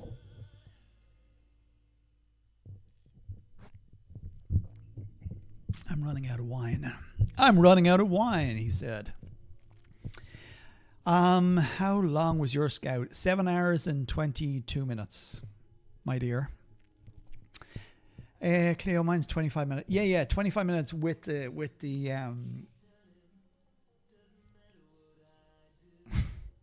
No, it's not short. That's what I'm saying. 25 minutes is too long.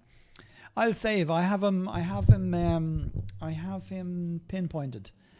We will visit him. He won't move too far. I see him. Okay. It's all good.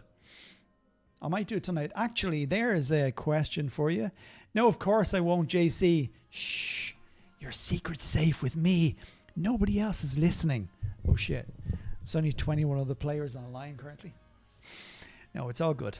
I'll only scout him. I'm not going to kill him. Jeez, by the time I get there, he could have put his troops in a fort anyway. It's no biggie.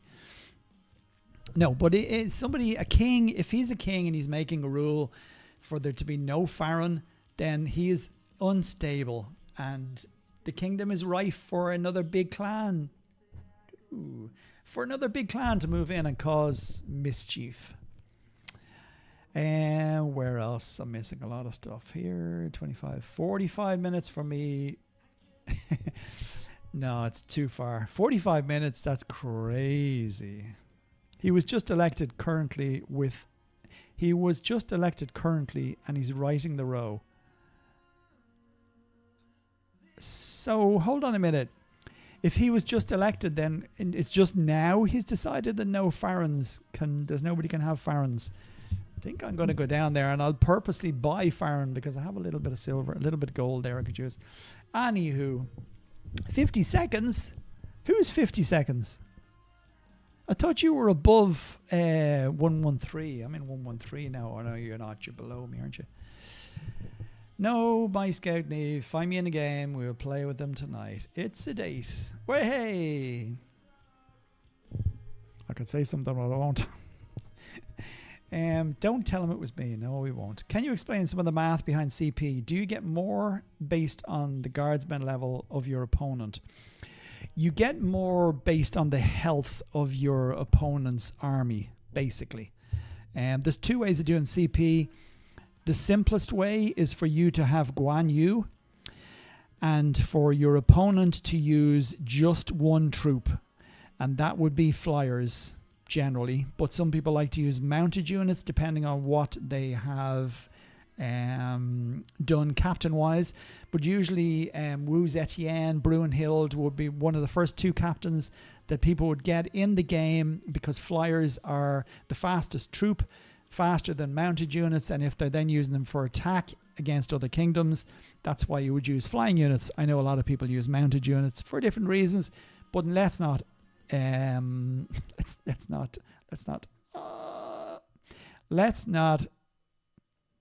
make it too awkward to understand.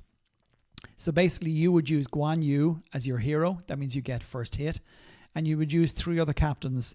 You would use ranged units, i.e. archers, and you would attack somebody who has birds, flying units, griffins if you're very low level, Corax 1 if you're medium to high level, Corax 2 ideally, and you would attack them.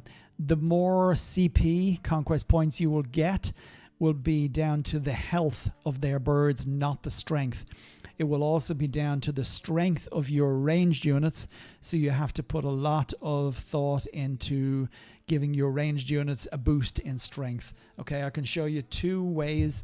That's one. It's the easiest way, and it's a way that you can do it lossless, i.e. you don't lose any troops. You work out what amount you can take a maximum of. For example, if you could take 100,000 G5 or G6 archers, and that player then would get the amount of birds that you could one shot, i.e. you could kill in one go.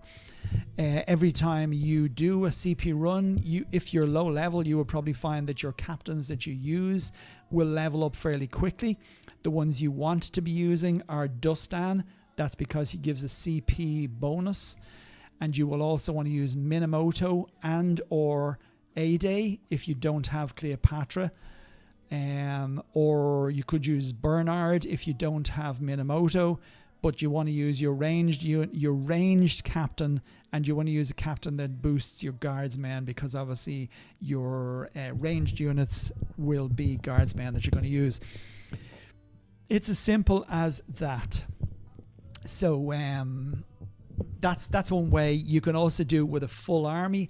Again, you could use Guan Yu, or you could use your you could use a CP city yourself that you have. You could send all your troops to that. Look, it's a whole minefield. But basically, you could use a full army, and then you would have maybe 30 plus troop levels or stacks that you would be attacking. Again, one player with one troop type, i.e. all flyers, all mounted, or whatever. So there's a little bit of math, there's a little bit of working out to it. Again, it's something that can be done fairly straightforward. I can show you some. Well, I can't actually. I don't have the attack reports anymore, but I will have some attack reports to show when I get my Seasonal Kingdom account back to my main to do some CP runs. So yeah, that's just a little insight into it. I do have a video there on CP runs. If you want to go and have a look at it, it is on the channel. Where are we going again? Don't tell him. Can you explain the math behind? Farron is not currently banned. He's poor. Leave him alone. I'll keep an eye on him. It's okay. JC, I'll go away from him. Okay, there you go. He's not on the screen now. They probably have no silver down there. It's a K186 is probably a quiet enough kingdom. Yes, I see G5 mercs are really bad compared to G4 mercs. You think? I know any of the mercs when they go up in level are better than the previous level. Okay, they're stronger and they're healthier for starters. So, but used in combination, if you have, well, you wouldn't have, once you move up to G5, you wouldn't use G4 unless you just got to G5 and you still had some G4 remaining. I pay people silver to scout for me. It's a short scout. Cool. I think we've decided we're going to leave him alone. He's too small, right? We can't pick on him. I could send a small account and then we could pick on him. I skipped seasonal because I had 7 days when I got G5. What is the condition to get Beowulf in seasonal? Just the first. I've moved out of my seasonal account now, but I believe it's the first troop, so it's G5, G4. Can't remember now actually. I think you can get him at the first opportunity, so it would be if you went in with G3, then you can get him on G5, G4. We should write up CP tips on Discord. Yes, please do.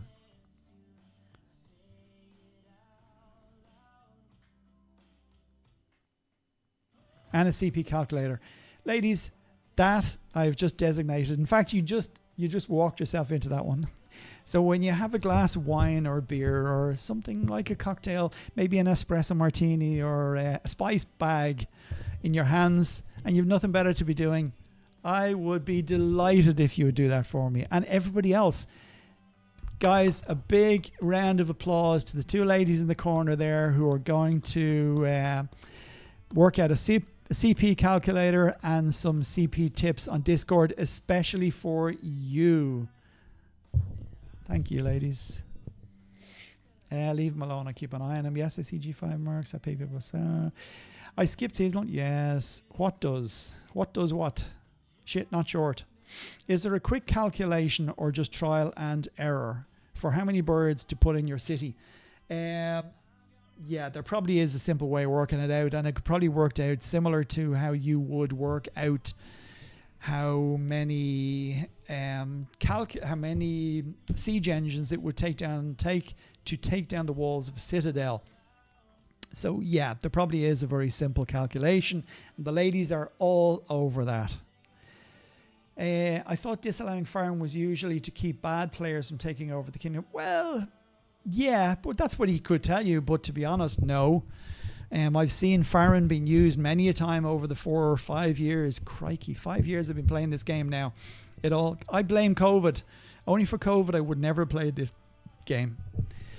Great, thanks. You're very welcome, HBR. He lost the last election and suggests the ban in that Senate.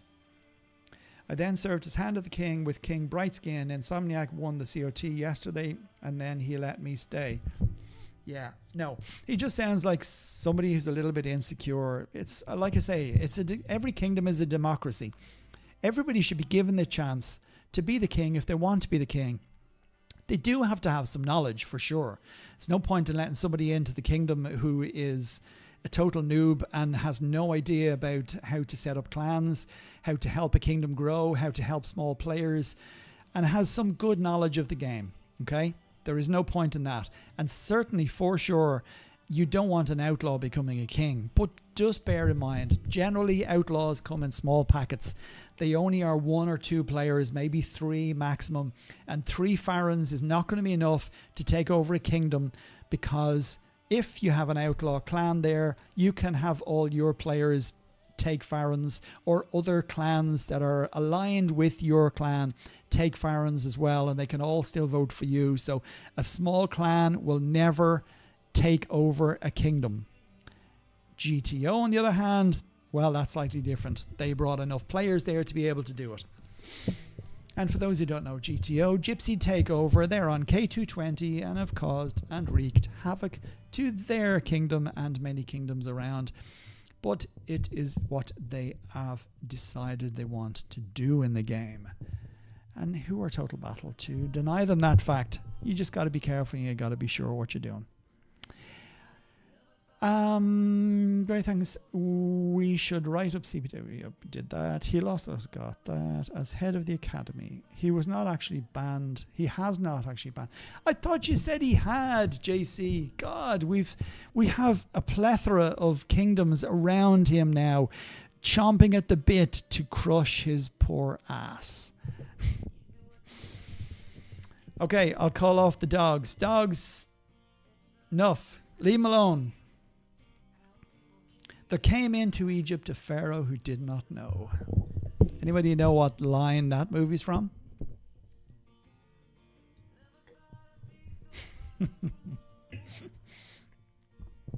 Thank you, my dear. I was asking what you said is fun but pisses people off, I think. I was asking what you said is fun but pisses people off, I think.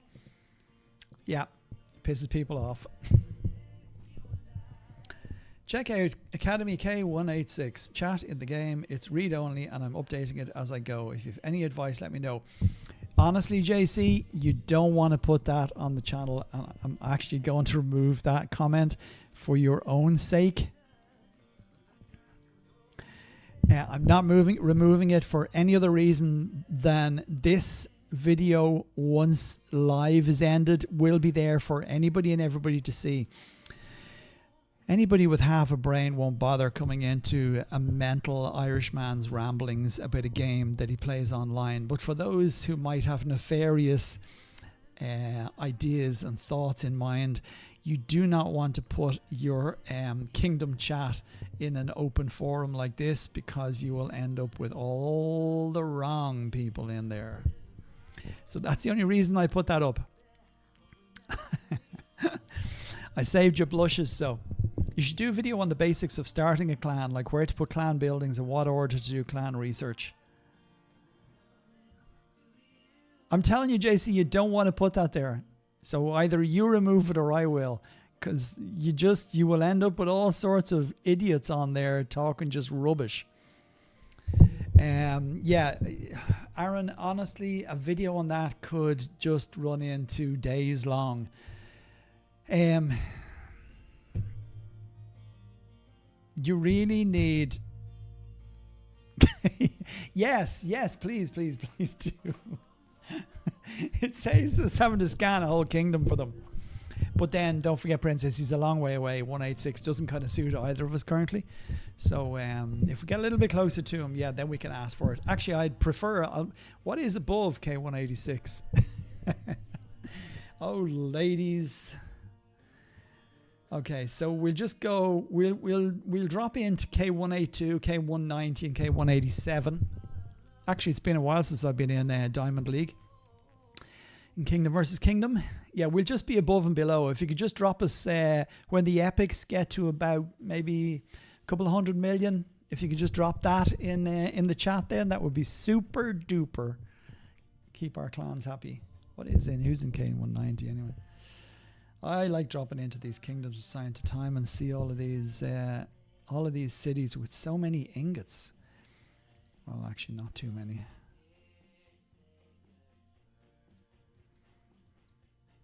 I wonder who the biggest clan is in this K1. WRD. It's been a while since I've seen those around. WRD. Anybody know anybody in WRD?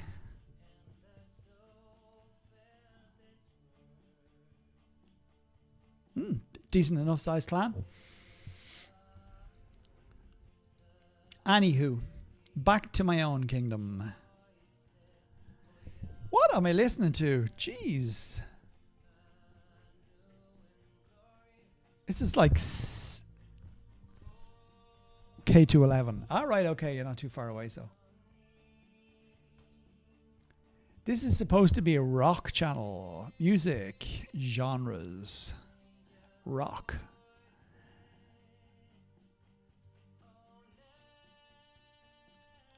This is like a Christmas song. What the actual...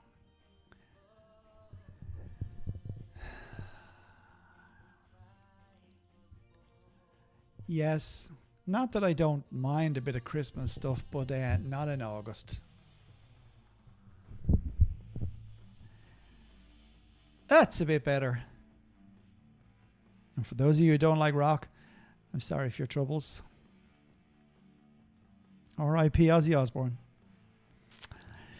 Okay, where are we going here? I'm trying to join the Discord, but I get an error that says the invitation is invalid. Yeah, I don't know why, because it's not invalid. I've just literally made that link, and it's a link that it won't ever expire. But I'll make one more. Copy. And let's put it back in here again. There it is. Try that one. Okay. How are we doing here? 7:05. It is nearly dinner o'clock for me. I suppose I can last a little bit longer. Where did my live stream feed thing go? Yeah, there it is there. Yeah, so anything else anybody else would like to ask me before I expire?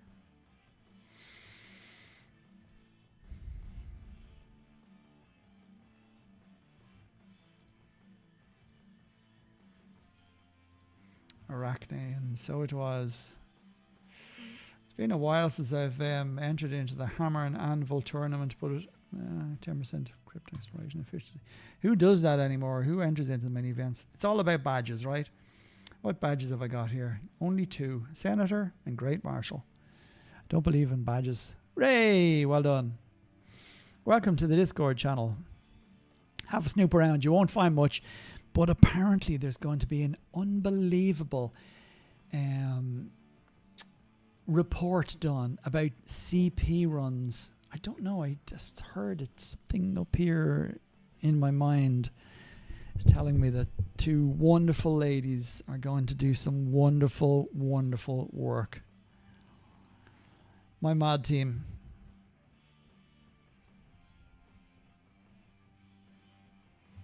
Hey, there's no I in team, right?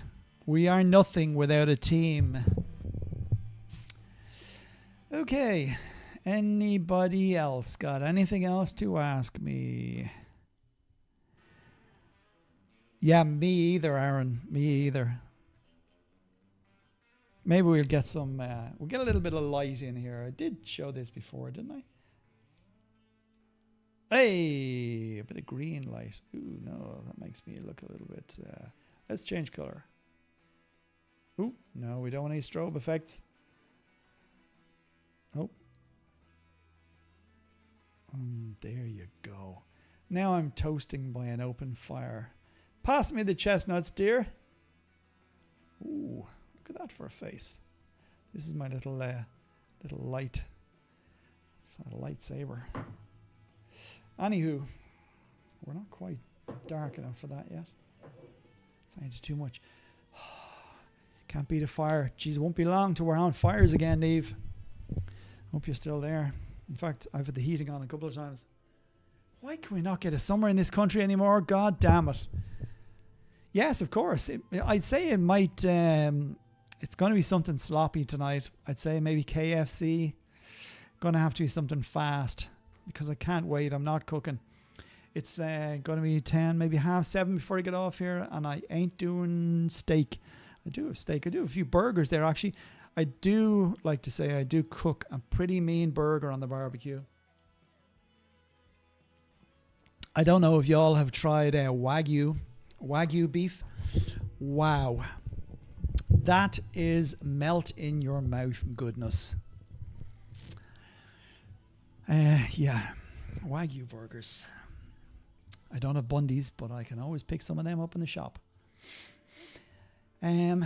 Anyway, what else to say? What else to do?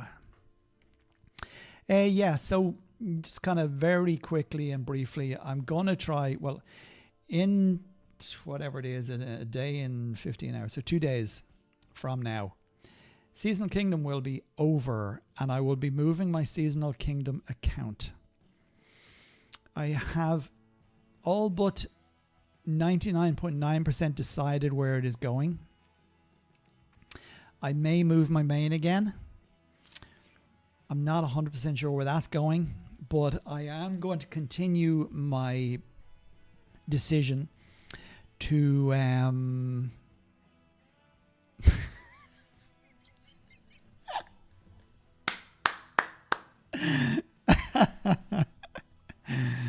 oh yeah. Thanks, Neve. Yeah, this is about the only way we can look that like we've been away in a foreign country. And there's my tan now. Oh, it was hot out today. Yeah, I've all but decided where I'm going to go with my my Seasonal Kingdom alt and my main. I was asked by a player in a kingdom far, far away if I would come and help out their clan, and I will continue to do what I'm doing, and I will be coming to help people and players out and clans out and share the love. It's all about sharing the love in the game. Sometimes it's nice to share the hate too, and as much and all as we have a following on here, I do kind of have this niggling urge to send one of my accounts to somewhere and cause some trouble. I had a little conversation about this with somebody not too long ago, somebody I know very, very, very well. Actually, who's coming in here? I assume this is just somebody for a scout. Yeah, I had a conversation with somebody I know very well, and there just might be a little bit of fun to happen soon. And I don't want to annoy people, but I think it's nice for everybody to see what you might call a fun side of Total Battle. And that fun side being the very thing that a lot of people get upset and annoyed and riled about, and that is being an outlaw. It might just put a different kind of spin on things, because I know people play this game and spend hours, spend an eternity in here. It's like a job for some. They spend that much time on it. Jeez, me aside. But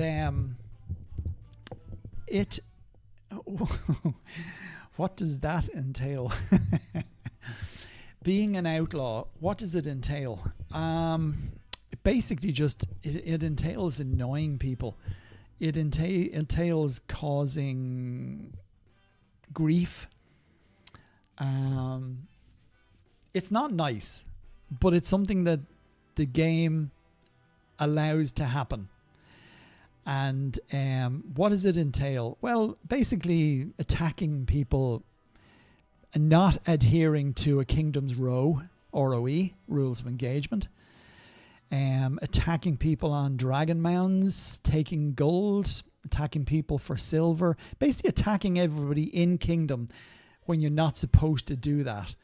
I won't say it won't entail the possibility of buildings, clans, forts. Of course, that's high on my list, but you have to pick the right place, right? Well, look, put it this way, okay? I will do alongside, actually, that would be fun. And that would make for a very disruptive and scary live stream. At the very least, a very interesting video on the channel. But it will leave many people scratching their heads, shaking their heads, and a kingdom chat that will be full of swear words, etc. I will, but like I say, I'll have to choose. We will have to choose. You will have to be guided by me in that one. We will have to choose very, very wisely, because the last thing I want to do is annoy members of the channel. I will probably put it out there for the members only to be aware of when the kingdom is picked. And yeah, I will just make sure that they know I'm coming if there is somebody in the kingdom that we choose. Or nearby kingdoms for that matter, because we probably will get bored once we have torched the majority of the one kingdom we go to. So yeah, how would we call that? So you're probably not old enough to remember a film called The Ipcress Files with Michael Caine. We'll call this The Outlaw Files. I think that would make for a couple of really interesting live streams and really interesting live videos. Yeah, we will definitely talk about that. That sounds like a plan. And for anybody else who is worried now that I'm going to come and cause absolute havoc on your kingdom, I won't, okay? If you're a member of the channel, it will not be your kingdom that we pick.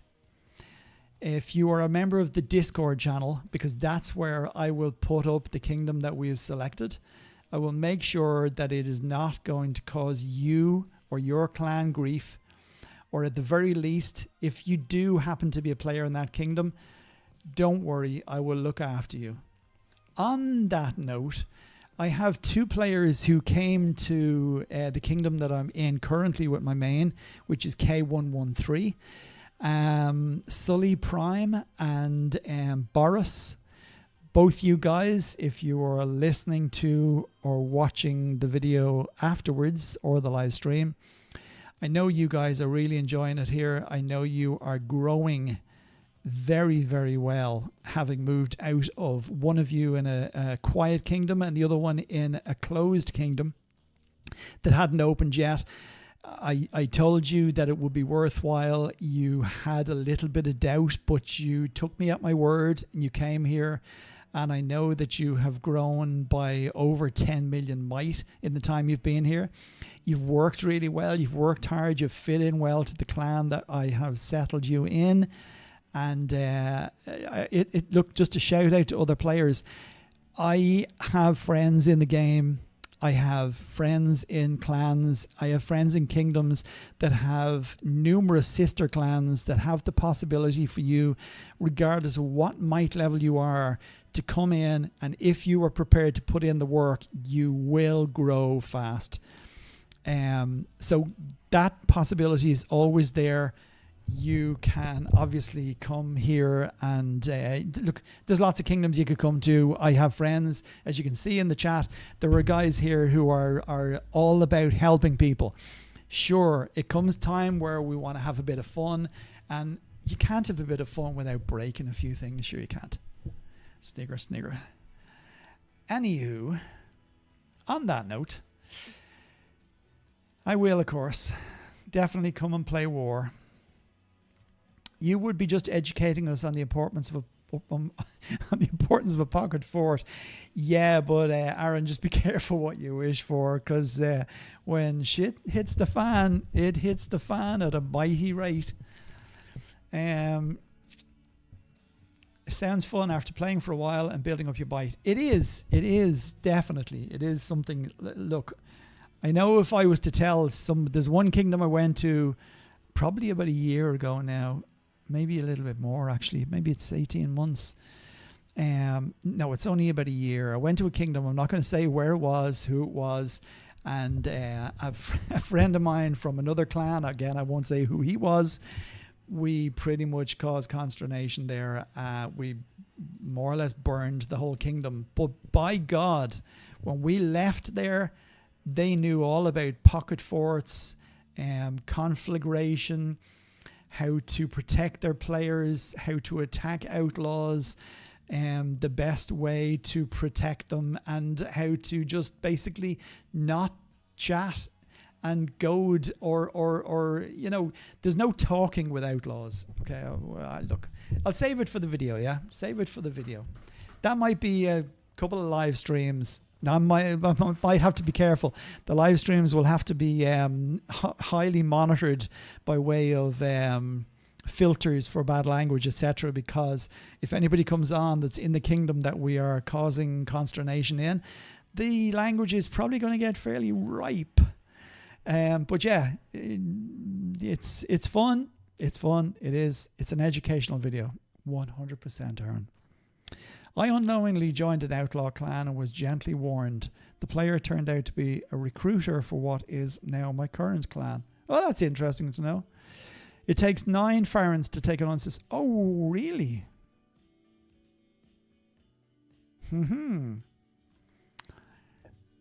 Would that be a big kingdom, no? I thought it would be more than that. 9. Of course, I never actually realized that. You just don't think. You don't. But the reality is, and so you're all aware, okay, so during Clash for the Throne, I get to make a vote. Let me see. It was only the other day, wasn't it? It was, yeah. Clash for the Throne is over. It's voting time. Oh, yeah, and of course my vote wasn't in there. Anyway, as a normal player, you get 10 delegates. So you can vote for any player in the top 100, and you get 10 points as a delegate towards their election.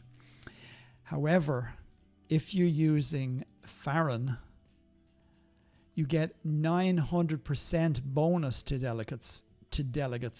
So 990. How many votes is that? Math on a Saturday evening with a glass of red wine. Oh, please. Okay. Ooh, message retracted. Why is it retracted? Oh, you just retracted it. That's all. JC, don't worry. Whatever you retracted, it's all good. You didn't have to retract. We're all friends in here, JC, okay? Yeah, 900%. So let's go and work this out because my brain is just not working. So 10 multiplied by, no, actually not multiplied by, clear 10, no, clear 10 plus 900%. Easy to know where I was in school. So basically it's 100 votes. So it's 10 times what a clan would have in votes. But yeah, that please avoid K184 unless you just hit the WFT. Do they misspell or are they dyslexic? This is not the what the fuck clan, no. What the fuck the WFT clan? They have literally 6+ clans that have taken over. Their players keep attacking mines with Aaron, which is against the row.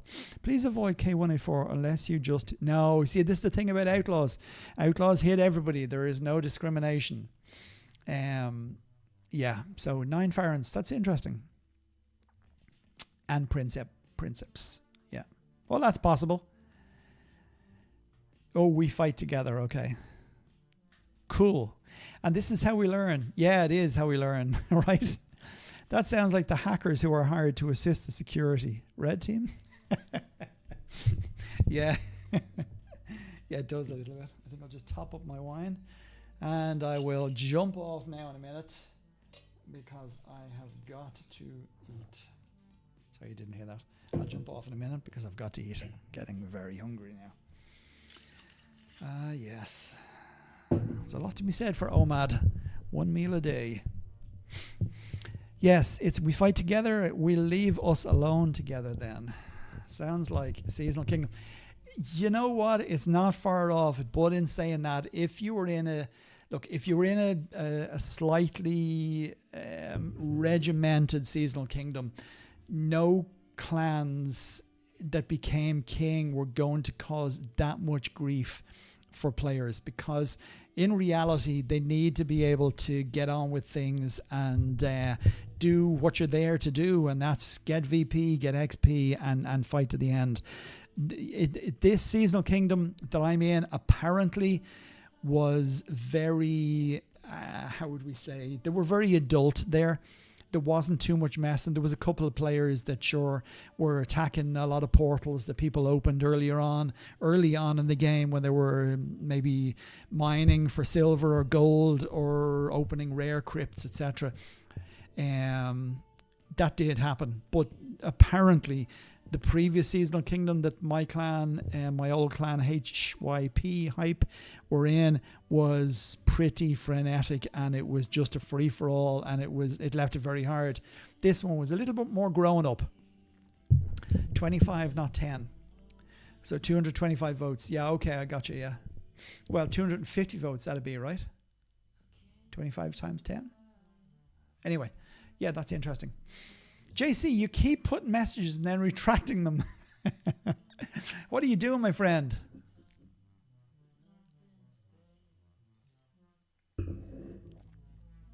Anywho, that will definitely make for an interesting one.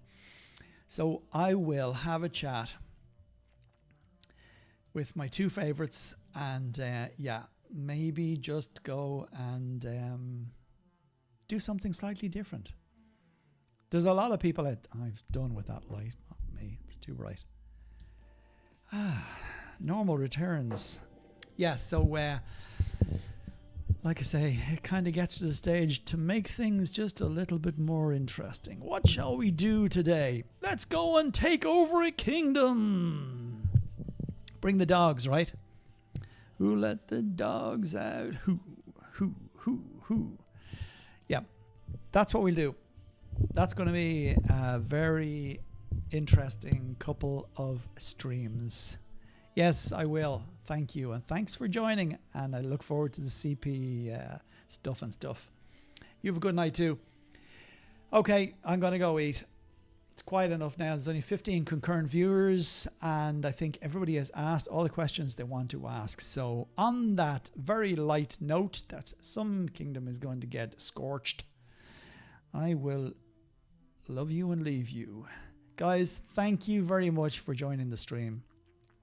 For those of you who watched this video afterwards, it was very enjoyable. Don't be afraid. It was really enjoyable. I really had a good time. I know other members had a good time too. And if you learn anything in this video, it means that I slightly did my job today. Okay, friends, thank you very much yet again. I look forward to seeing you maybe next week, maybe midweek. We'll see how things go. Have a good weekend. Don't do anything I wouldn't do. Enjoy yourselves. Keep safe. Take care. And I will speak to you very, very soon. Ciao for now. Kerf. Peace out.